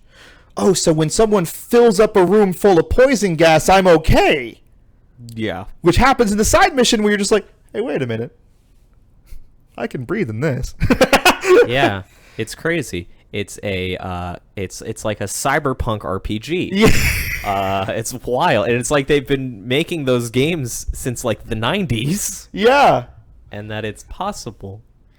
Yeah, it's insane because like all the options. So, okay. Picture this. You're a mercenary. You're sliding around, right? That's me. I'm sliding. Okay, you have a gun in your hand. Yes, that's where I put it. Why do I have to level up to shoot? Because my reflexes aren't high enough. I can't walk and chew gum at the same time. But you're a mercenary! No. Before you get that ability, do you still point the gun when you slide? Yes. Yeah. If I was cooler, I'd be able to do it. And it's under a tree called athletics, which the way that the level up system works in that game is, you know that the stat you were looking at? Oh yeah, you click on it and it expands into a tree. Yeah. Right? I saw that, and I saw all the pictures for the icons, and I got super excited. Yeah. I'm like, holy shit. And then you click on it, it's like, plus 2% running speed. And I'm like, that guy is like half Jaguar. Why? Yeah. That's what it gives you? Yeah. Okay. It's like, oh, you can't get knocked down anymore. Or, oh, I can sprint and reload. The one that, I'm sorry, yeah, that one that got me was like the fact that I had to wait into a high level of athletics to do the slide and shoot. Yeah. Is what made me go, fuck this game. It's not because in your brain you're like, okay, you unlock a slide that you can shoot during, not you start with a slide that you unlock the ability to shoot during. Yes. That's such like a core, like, that's why it's like, even if the scope of the game didn't change, that oversight in like progression of mechanics is so vast. It's like, if this was an RPG, it probably still would have sucked. There's no progression. There's none. But the problem is that there is. So the cool stat that's stuck to stealth. Yeah. You know what that is directly in charge of? Detection timer.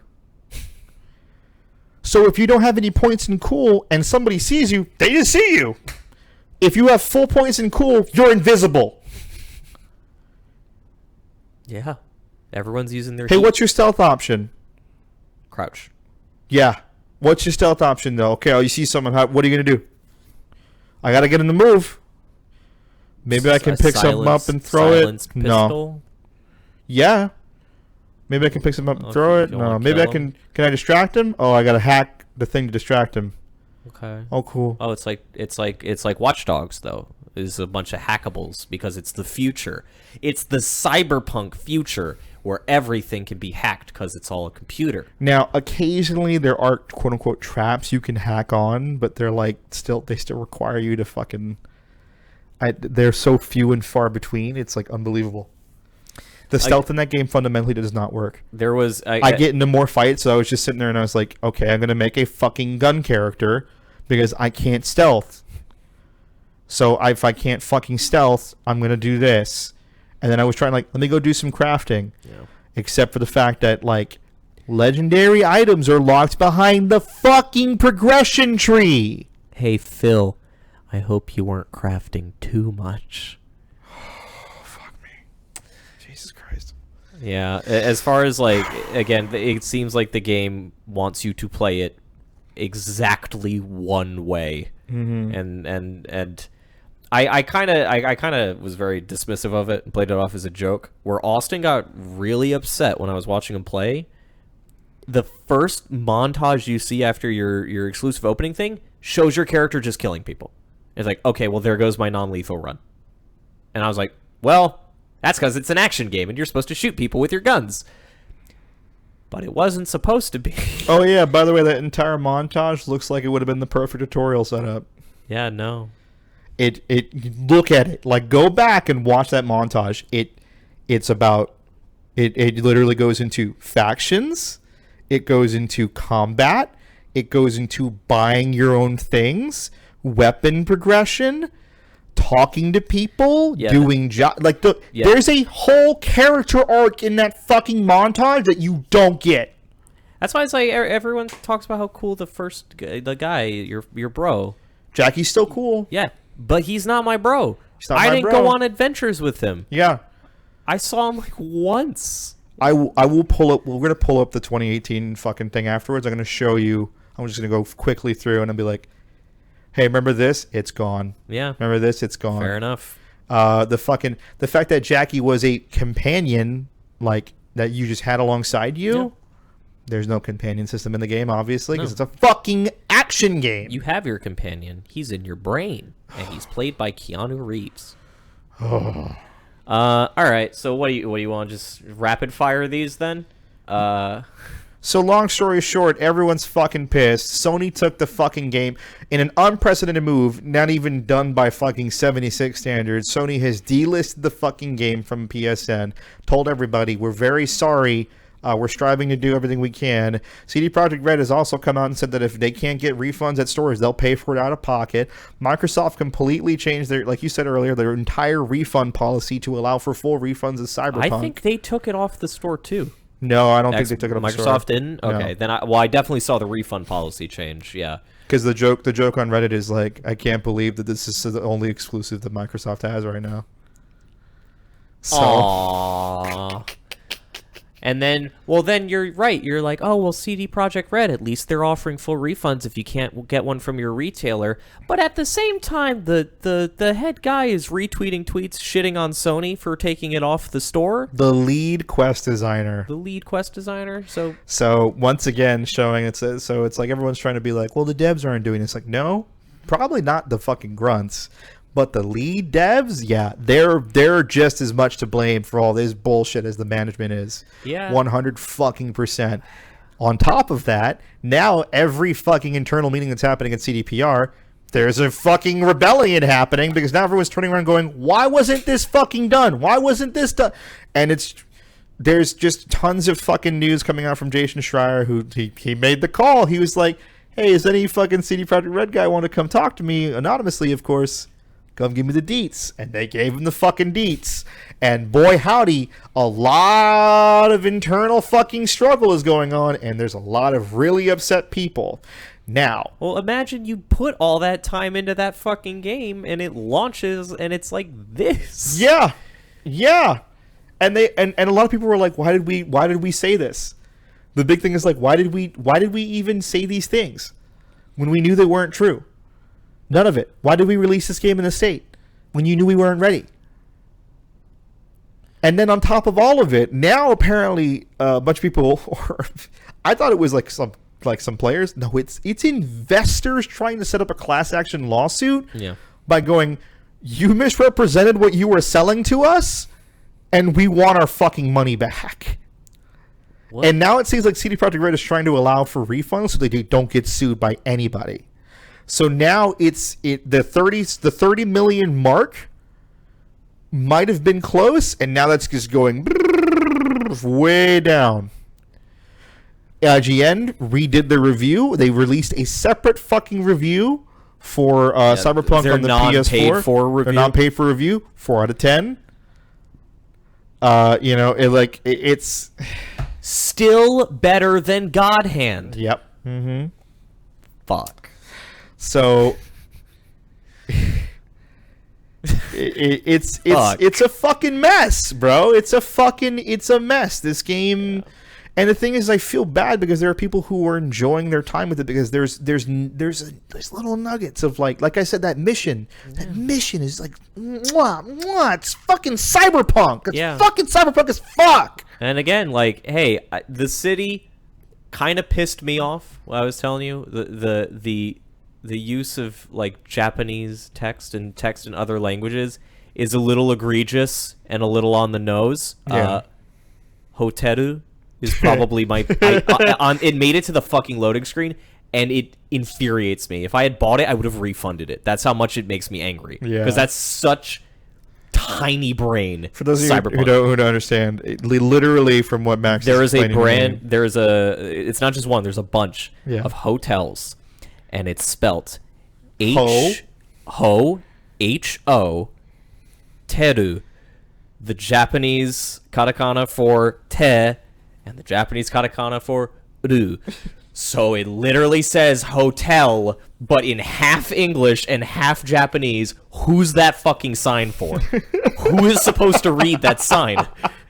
It's like, and I look at that and I go like, bro, that art book must suck. Yeah. If that's how uninspired, like, it's like, Cyberpunk has Japanese text, just fucking put it on there. Just put it, Hoteru, sure, why not? Okay, so I'm gonna talk about something real quick because Keith brings up a really good point. He's like, here, I thought the Avengers launch wouldn't get topped. Here's the problem. Anyone who wasn't like completely on board like the Marvel train can see the writing on the wall with that game. Avengers wasn't a lie. It was just boring. Yeah, that's the thing too. Is it just, even though it was the game the that game they said they were going to release. Yeah, it's just not. This is an incredibly unprecedented situation because you have years of goodwill, you have a bunch of marketing material, you have an entire, and to the point where at the very fucking last minute they were still talking about this game in the way that it was an RPG. Keep going. And it just. It was presented and created like a completely different game. The game was like, it just wasn't the same fucking thing that we were being sold, like at all. It's unbelievable. I can't think of another situation, because even Fallout 76, the problem with all these releases, all these launches, is that the games were either just bad or they were missing features. That's about it. Oh, it doesn't let you do it. All right, I was going to try and type it on stream so you guys could visibly see it. Oh my god. And then you got shit like, hey, the save files, if they go over 8 megabytes, then your save file is just broken. What's the solution? Oh, we'll just we'll like fix it, but we'll make the file size limit bigger, but we won't fix the issue. Right. Right, and then you have all the myriad of other glitches that will completely... Anytime... Basically what I was saying during the gameplay was like, anytime I tried to get myself invested in the storyline and enjoy it, the game would break. The game would just visually break. It would fuck up in some way, and it would just completely, like, make it impossible for me to get myself immersed in any capacity. Yeah, there it is. Yeah, there it is. There it is. Is this some kind of shitty marketing in universe? I don't know. I don't know. I have no fucking clue. But there you go. Just fucking... Ay, ay, ay. It's depressing. It is dispiriting. It really dispiriting. Yeah, yes. it really feels, because you don't know who to fucking blame anymore. All I can think of is that management really fucking dropped the ball on the Keanu Reeves like interpolation between, because and you can't blame Keanu. It was a very exciting project he was being sold. Yeah. Hey, here's you love really cool science fiction stories. You've been in a lot of like crazy science fiction stories. Yeah. Some of the most prolific ones in modern day history. And it's like, yeah, I want to be on board for this. And of course you're going to say yes to him. Even if he asks for money, which he's not going to fucking break the bank. This is the kind of guy who took a millions of dollars of pay cut because Al Pacino wanted to show up. Like, I really think that CD Projekt Red fucking shit the bed here, and management was really trying to gun for star power to sell to the mainstream audience. They completely lost sight of everything that the game was supposed to be, all of the strengths of what their core team was really about, and what that game was supposed to be. But they kept trying to sell it as that game that it's not. And it sucks because, like, again, haven't played The Witcher because they're just not games made for me. Right. But looking at them, you see how passionate the team is and how good, even if they don't always nail it, because Witcher 1 and Witcher 2 are really fucking jank. Yeah. You see, like, that they're doing stuff that no other development team is doing. Like, The Witcher 1 is stupid expansive for a game like that. Yes. There's a lot going on in the first Witcher game. Mm-hmm. And so, like, when this happens, it's like, yeah, you want to be who you just have to get pissed at executives. I don't want to get pissed at CD Projekt, like the actual people making the game, because all I can think about is how fucking devastating this must be for them, having to have crunched for God knows how many months to release a product that's having to work 60 days of crunch from September to November, only to be told that the game's still getting delayed. And you still have to crunch. Keep going. And then the game fucking drops. And I think the Metascore started at 94. Uh-huh. I think it's at 87 now.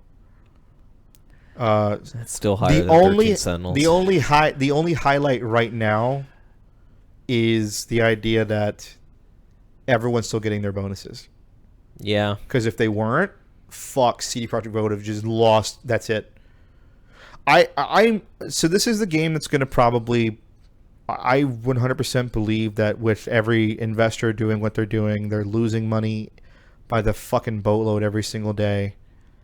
I think they're losing tons of goodwill.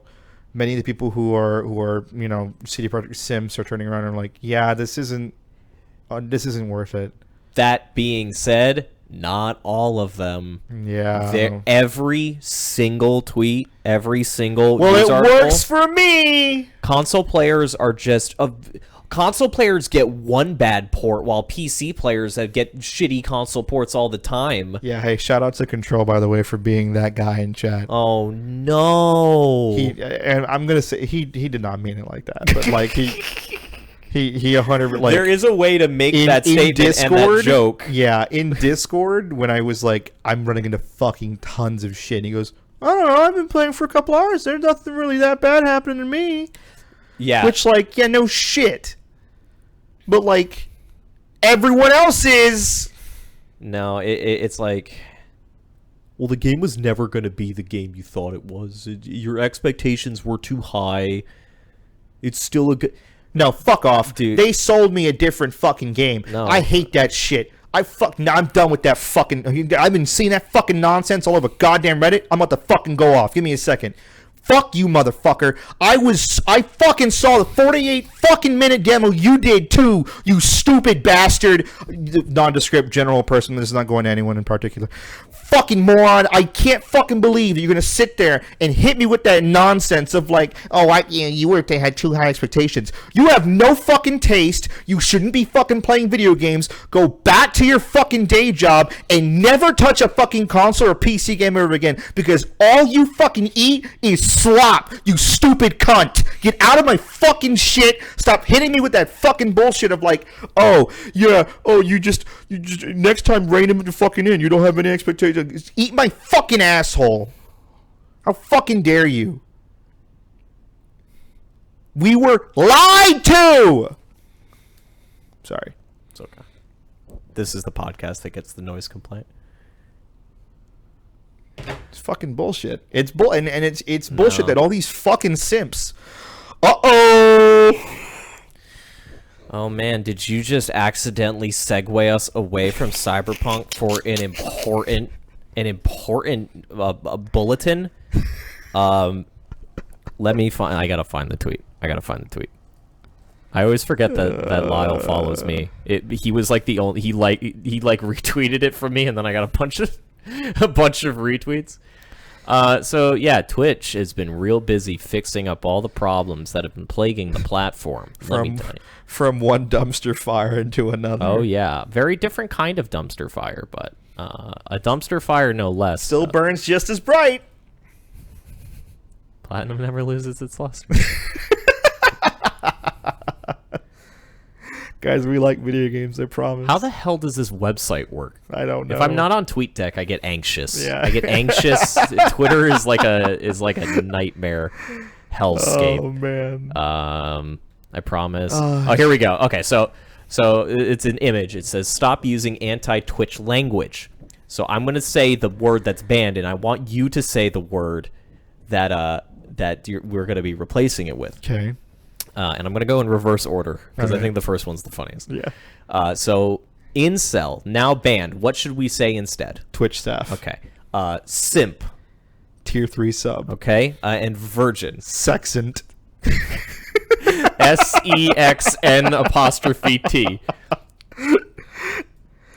So nothing reads more ridiculous than this, than also having to read the follow-up of Twitch clarifies the usage of the N-word. So they do this big whole announcement. It's like, don't worry, guys. Simps off the menu. And then you find out, you read the patch notes. You like really scroll down, and at the very bottom, and it's like, and the hard R is auto-banned. By the way. Which... The thing that's always going to like be astounding to me is the idea that I think that it should just be simple to sit there and be like, yeah, maybe we shouldn't parade around this very completely innocuous saying, and yeah, it's kind of offensive to certain people. But now it's adopted. It's like a whole new kind of counterculture side to it. We just say, oh, I'm simping hard for this fucking thing. And now apparently it's a bannable offense. Or like, well, they clarified and they said that if used in a jovial manner, that's not a direct quote. I just thought that'd be a funny word. If used in a jovial manner, it's okay. Yeah, but if used for harassment, it is a bannable offense. Yeah. So they turn around and they basically said what they said with the last shit, which is, context matters, which no, it fucking doesn't. It just depends on who you're pissing off and at what point are you gonna get yourself fucking reported. I don't give a shit. Twitch has consistently fucking shown us that they don't give a fuck about whether or not they want to keep their fucking business afloat, and it just seems like Amazon is running it into the fucking ground, just as much as CD Projekt Red and their fucking bullshit managers are doing.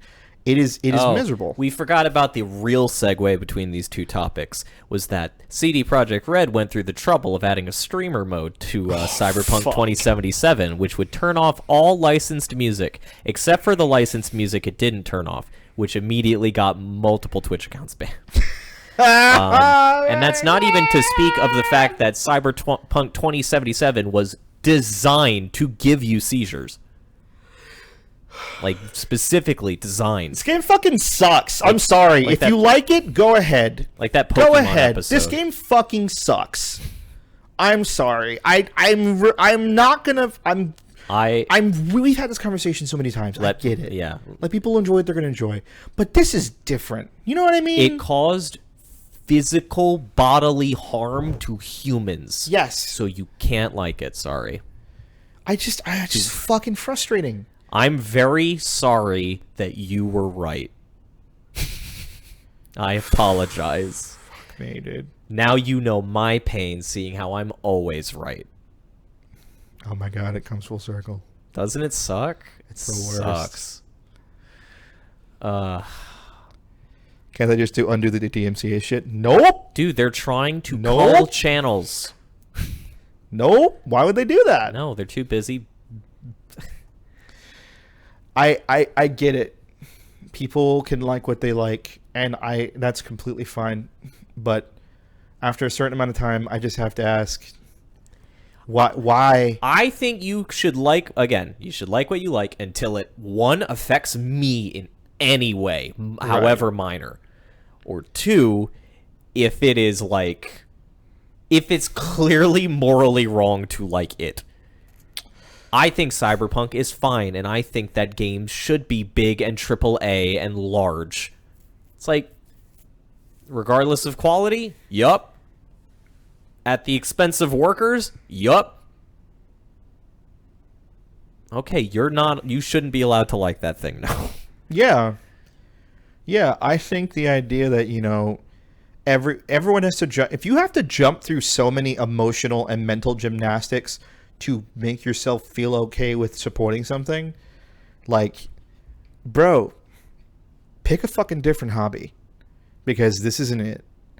Like, if you're not trying to shoot for, allowing, if the Supergiant Games dev culture is not indicative of what should be the fucking industry norm, Yeah.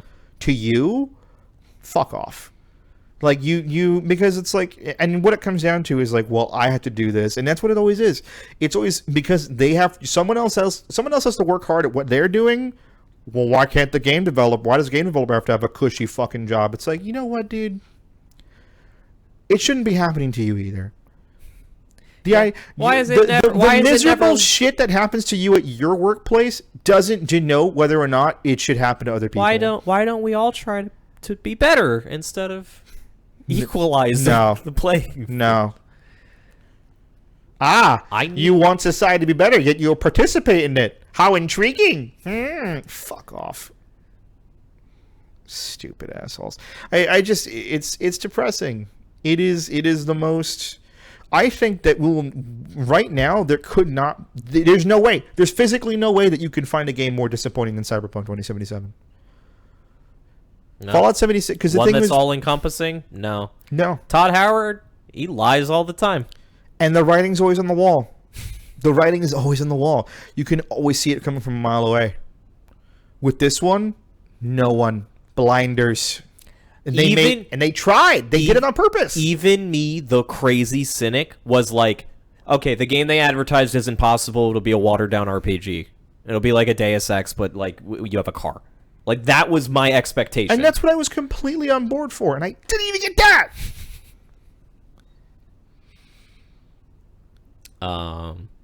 Unbelievable. Also, don't let the fact that that Twitch banned the word simp distract you from the fact that they are very, very close to live strikes and takedowns. Real time. RTS. Now available at Twitch. New tag for your stream. I think I just want to switch over to YouTube, I think. It means I won't have to re-upload the podcast. Yeah. I think that's what I'm going to I'm at the point where I love you guys, but I can't keep doing this. It's too much. It for me as a person who just jump through hoops, worry about hey, listen, this VOD is already muted based off of the song I played at the start. Yeah. That's it. It's already done. I tried to find a MIDI. I was just gonna loop Kevin. We're gonna live in a future where all content just has Kevin MacLeod music. More so than it was in the past.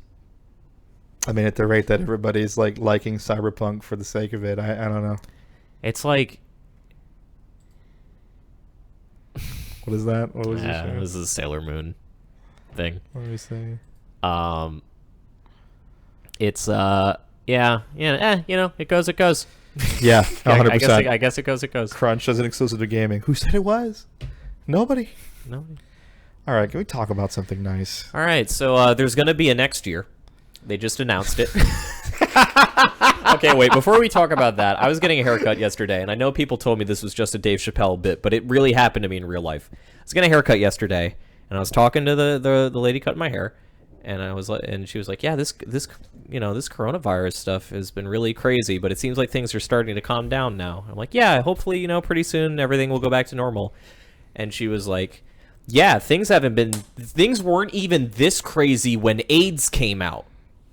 Like there was like a midnight release for AIDS." Like the way she said it was like, "Yeah, no, we were waiting in line. Like when they announced HIV 2, Shit, we were in." It was said with that brevity. Like, little anecdote that I apparently stole this moment in my life from a Dave Chappelle bit. So I love that. Add two That's things incredible. that get this podcast taken down. Yeah, For copyright copyright infringement twice. So yes, there will be a next year. Games are coming out allegedly. There's a lot. Apparently, you say so. I only know of a few, but I know a lot of stuff got delayed to next year. So all right, so we're just gonna go ahead and do a quick rundown. Hitman 3. I haven't played them. Always wanted to. I have. They're very good. This is a series where you can just keep adding maps. That's it. Mm-hmm. You don't need to innovate very much. It's just add maps and more objects to throw at people. And that certainly looks like what they're doing, and it looks fucking incredible. It's like really pretty. It's very pretty. Okay. So I'm excited. The Medium is the new next-gen horror game coming out that has it's all you. It has basically it's got Akira Yamaoka on the Oh, it's the not Silent Hill. It's not Silent Hill. Yes. Doesn't look that scary. Maybe it might be pretty cool. I'm hoping for there to be some kind of experience that I'm very, I just want another spooky game. I think a horror game doesn't have to be necessarily scary as long as it's cool.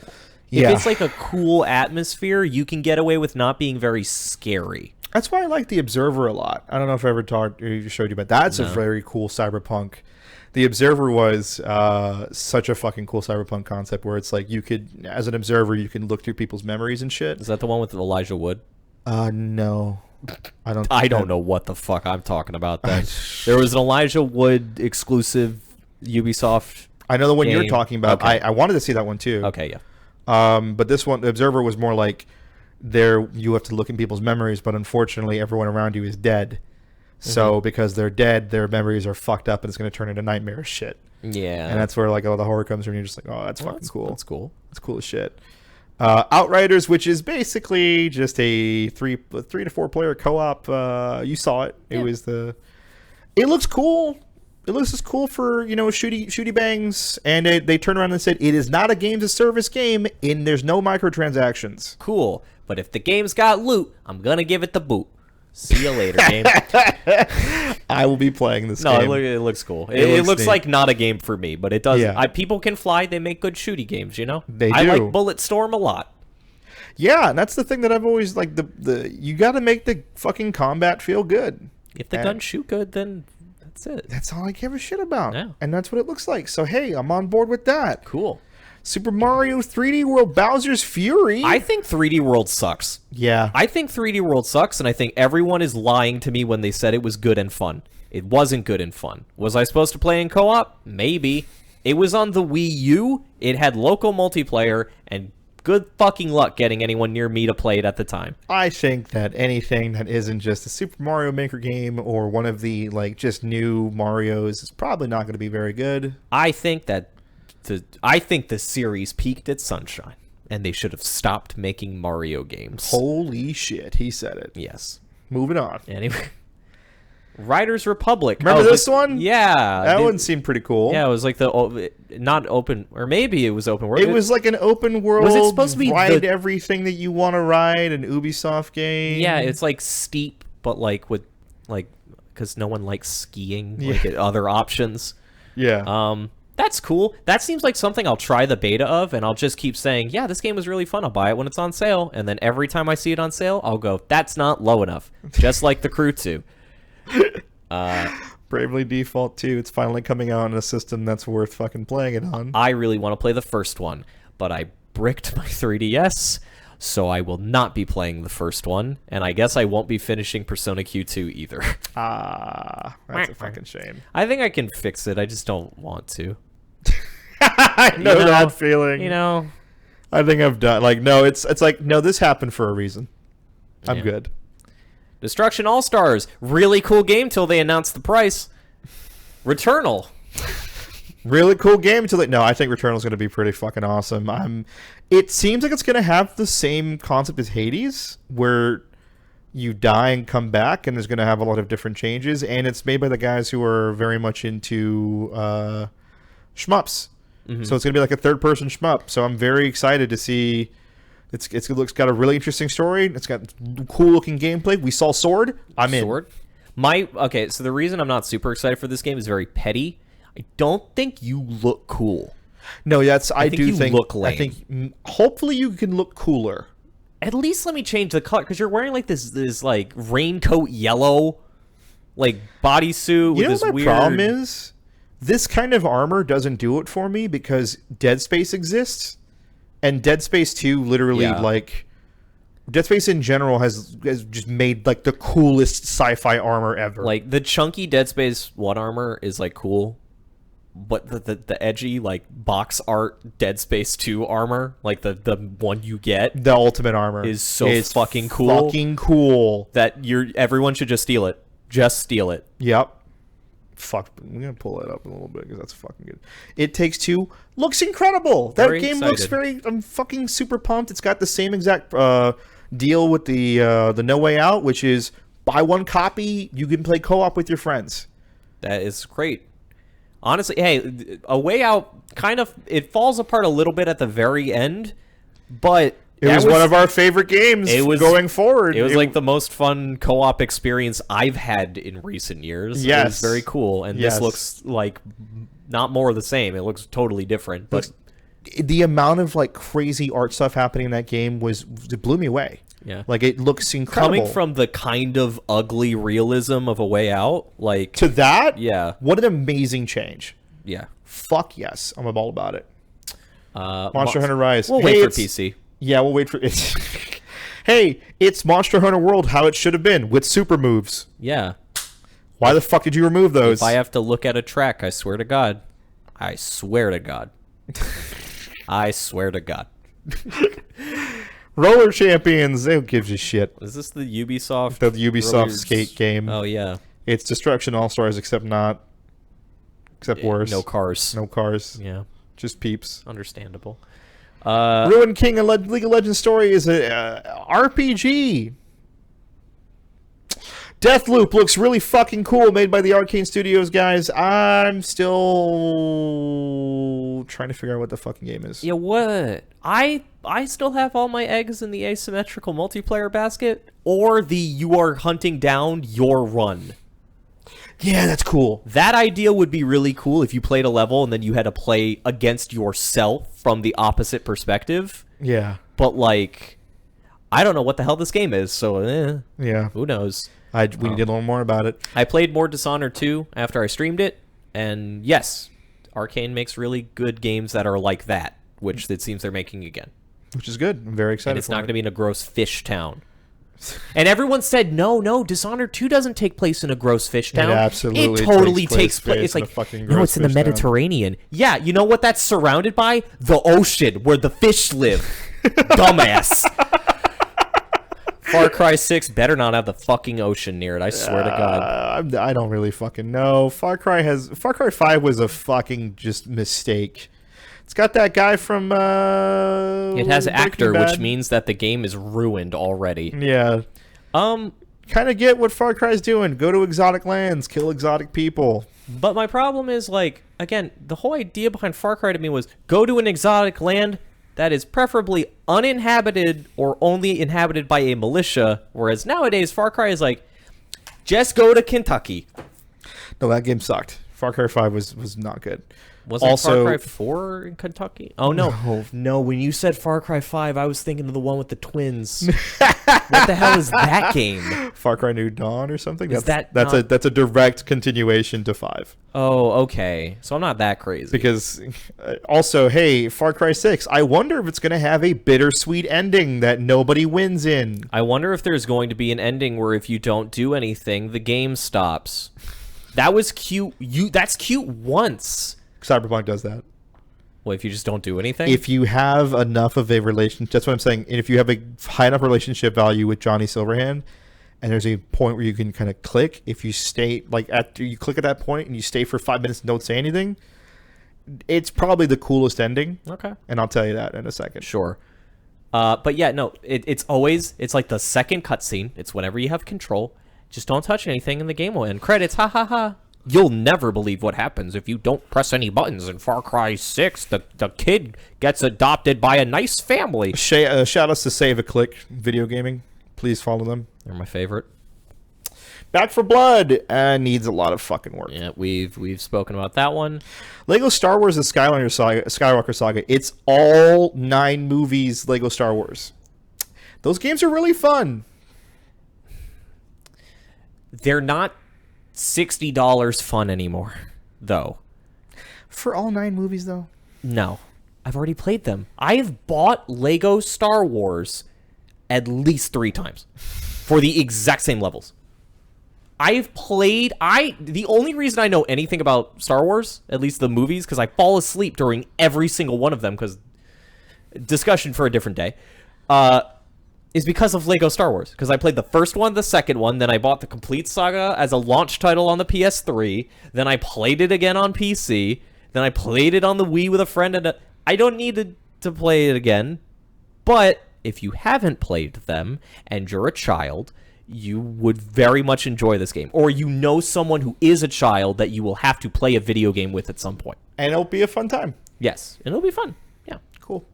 Mass Effect Legendary Edition, cool, whatever. They apparently going to have a bunch of new gameplay features with it.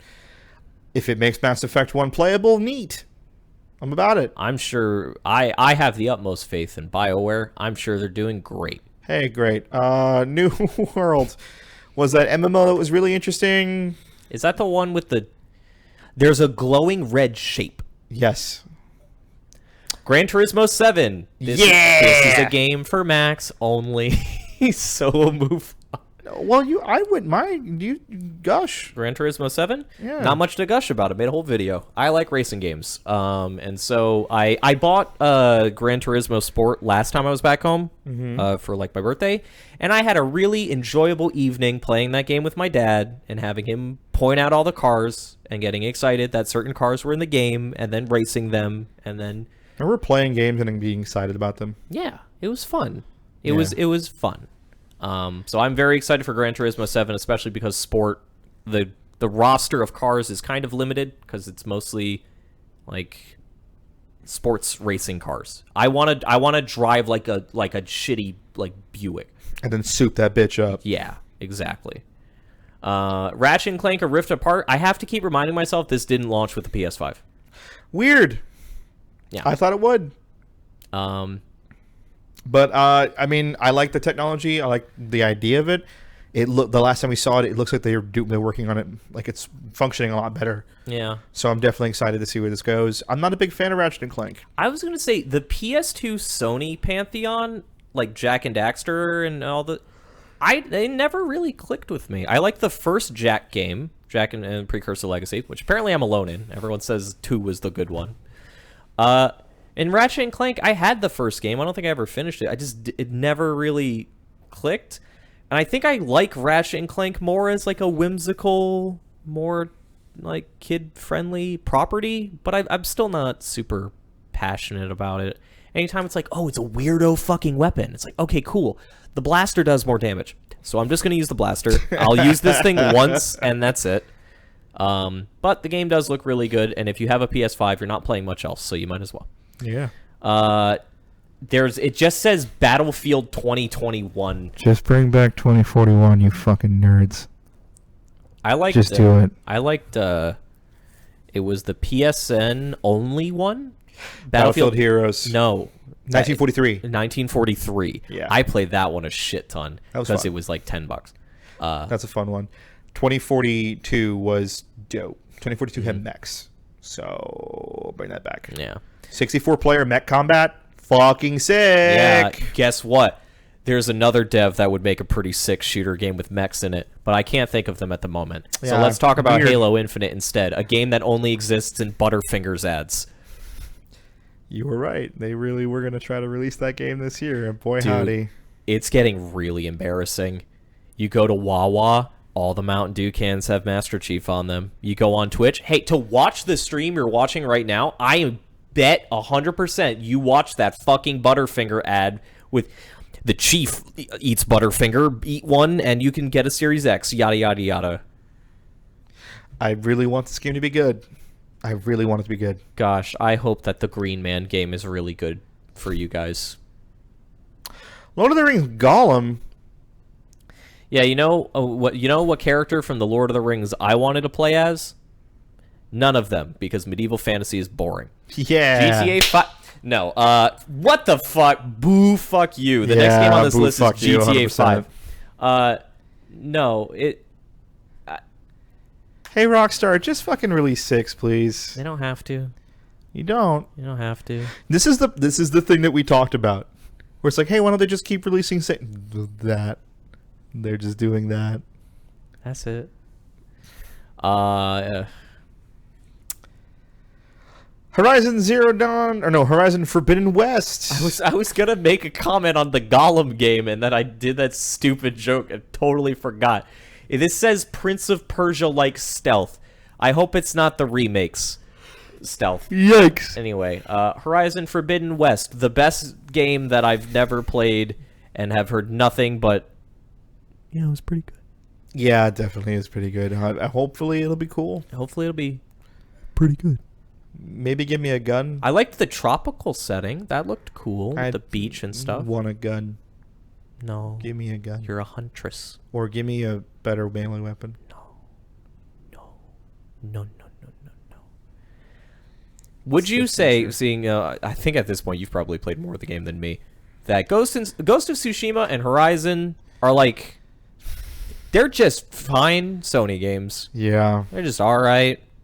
And Spider-Man is a alright Sony game that you can swing in. So it gets bonus points. Okay, Yeah. just making sure. 100%. But they're all in like the same bracket. Mm-hmm. Chorus was that weird spaceship shooter game. Crossfire X was that multiplayer game that's going to be released on Xbox by the guys who did Crossfire. Yeah. Crossfire, like the board game? No.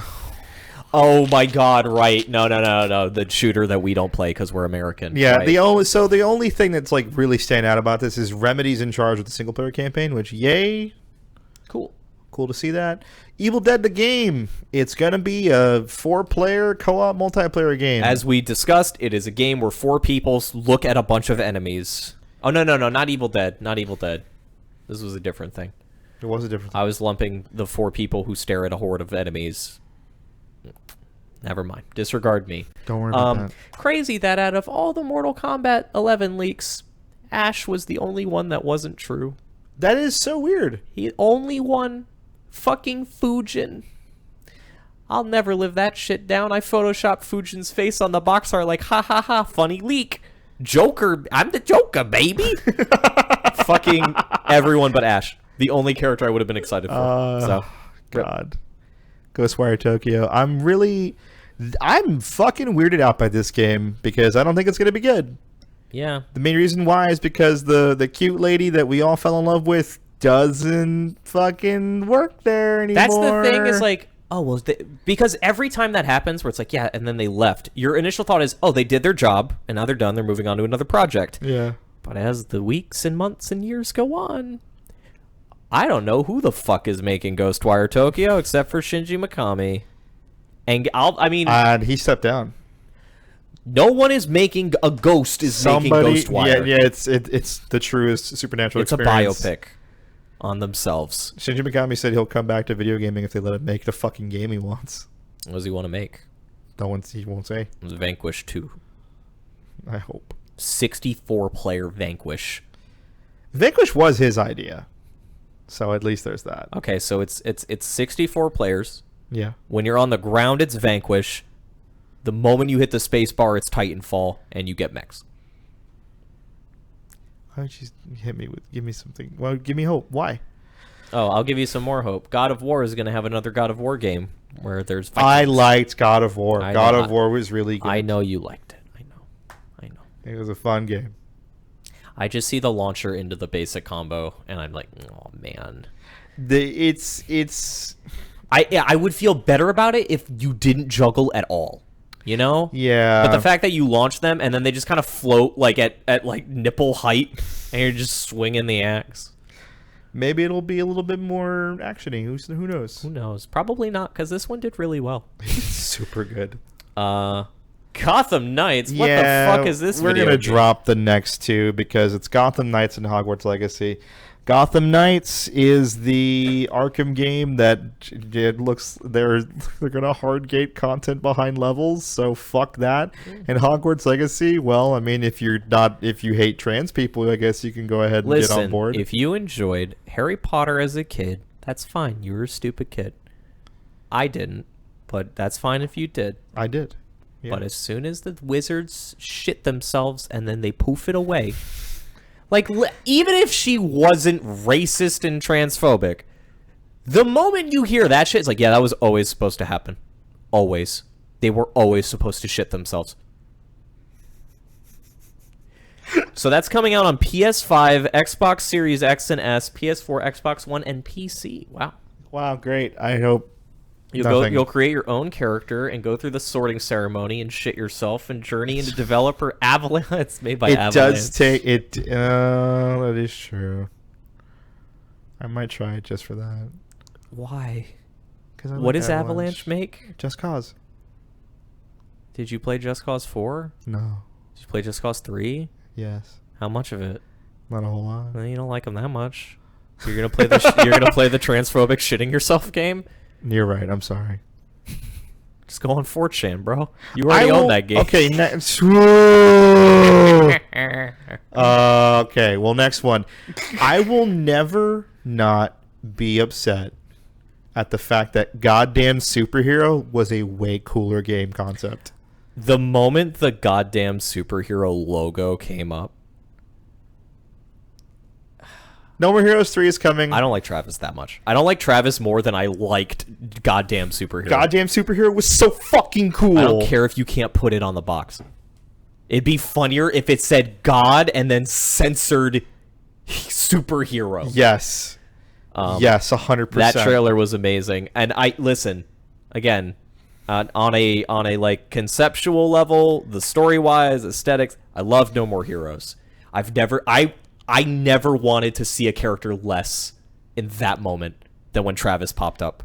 I was like, not now, Travis. Come back later when you're in a me costume. It looks like the coolest fucking thing I'd ever seen, and it looked unique and fun, and just like nothing no one had done anything like it. Yeah. The idea of an evil space alien coming down and masquerading as a hero to do space alien shit is fucking awesome.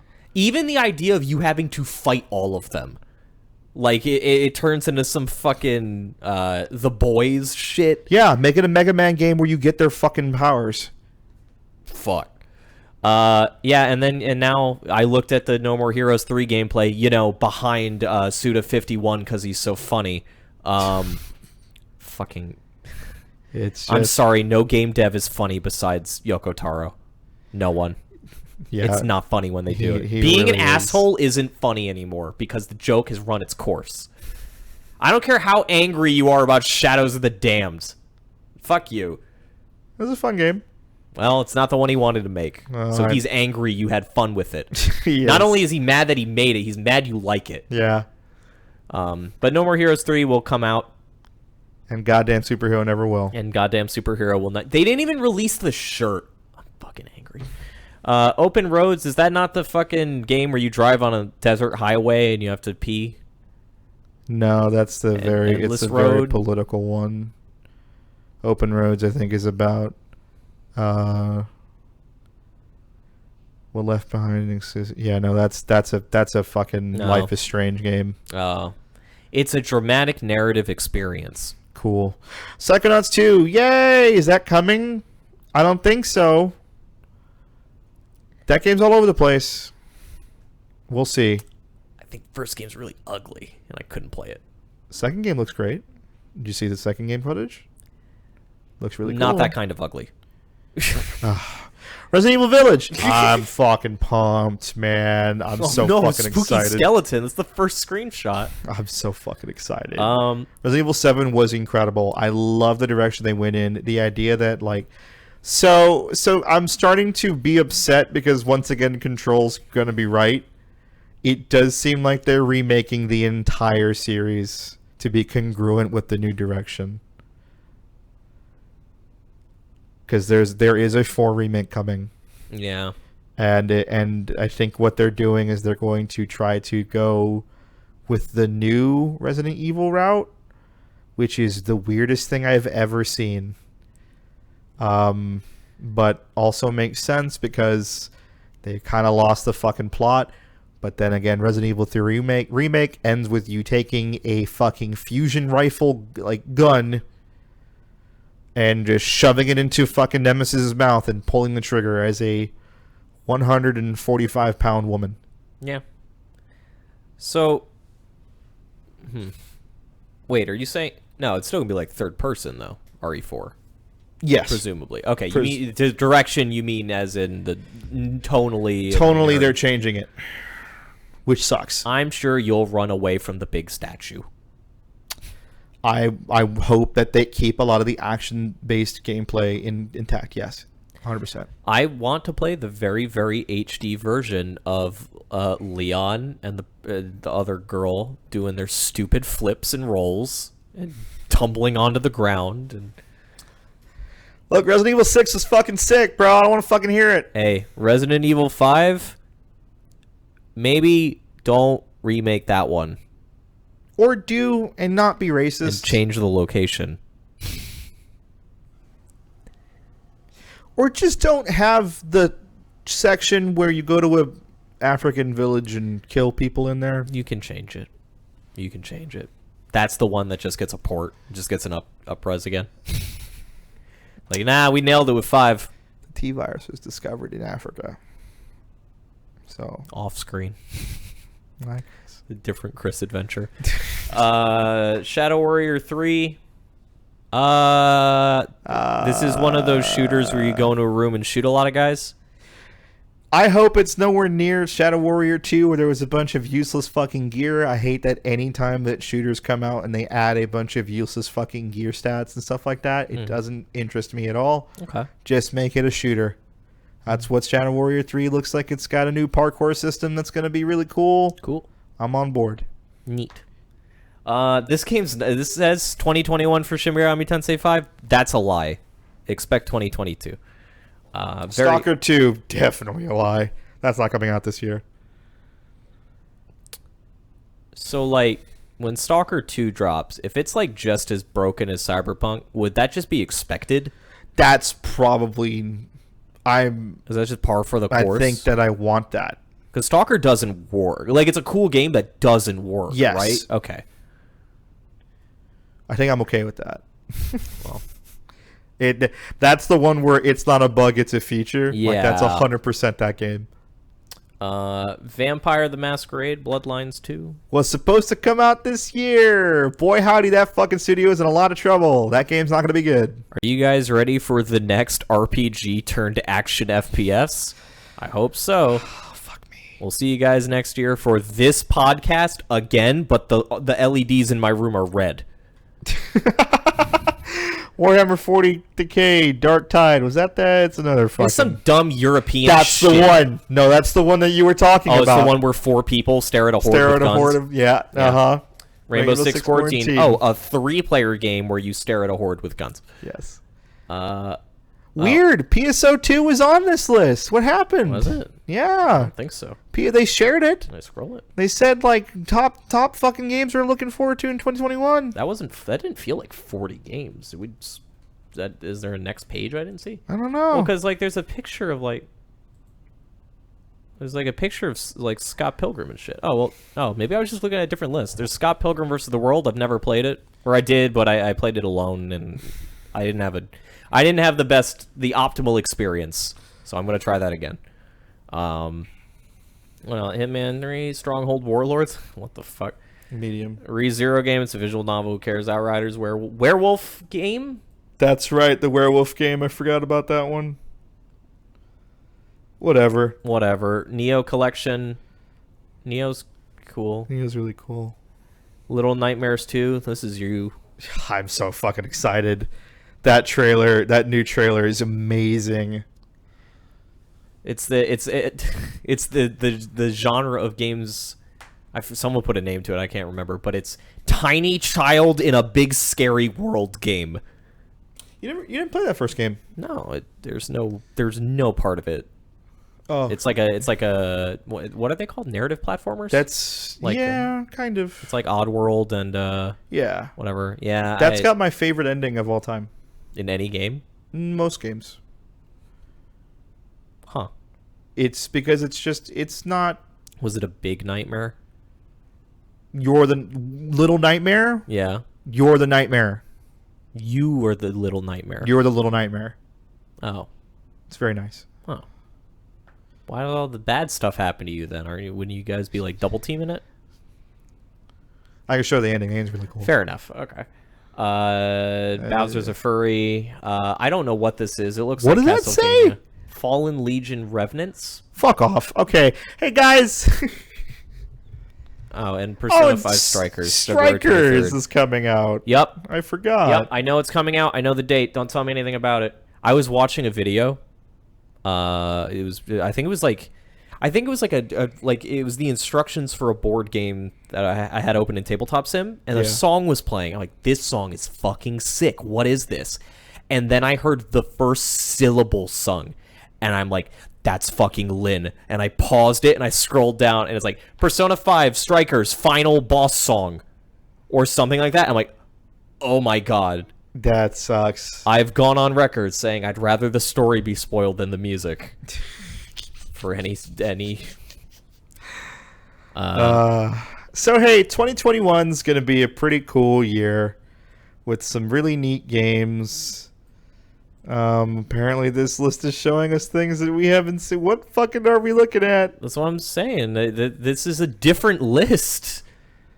This is a mech thing that comes out on February 25th. The Harvest Moon. I didn't even know they could call it that anymore. And Persia game. What the fuck? The other Harvest Moon. Balan Wonderland. Yeah, what is this list? The Knights game. I don't understand. I'm very excited for that. Guilty Gear Strive, I guess, is coming out next year. If it works, great. I hope it works. Me too. I want a fighting game to release that works.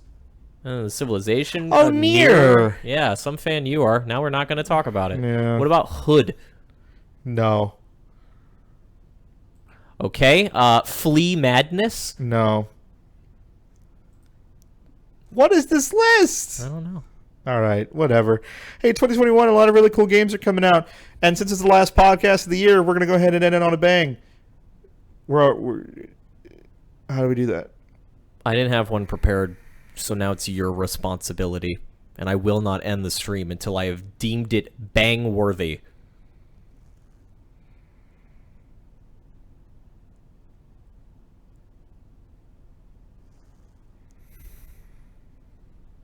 I gotta...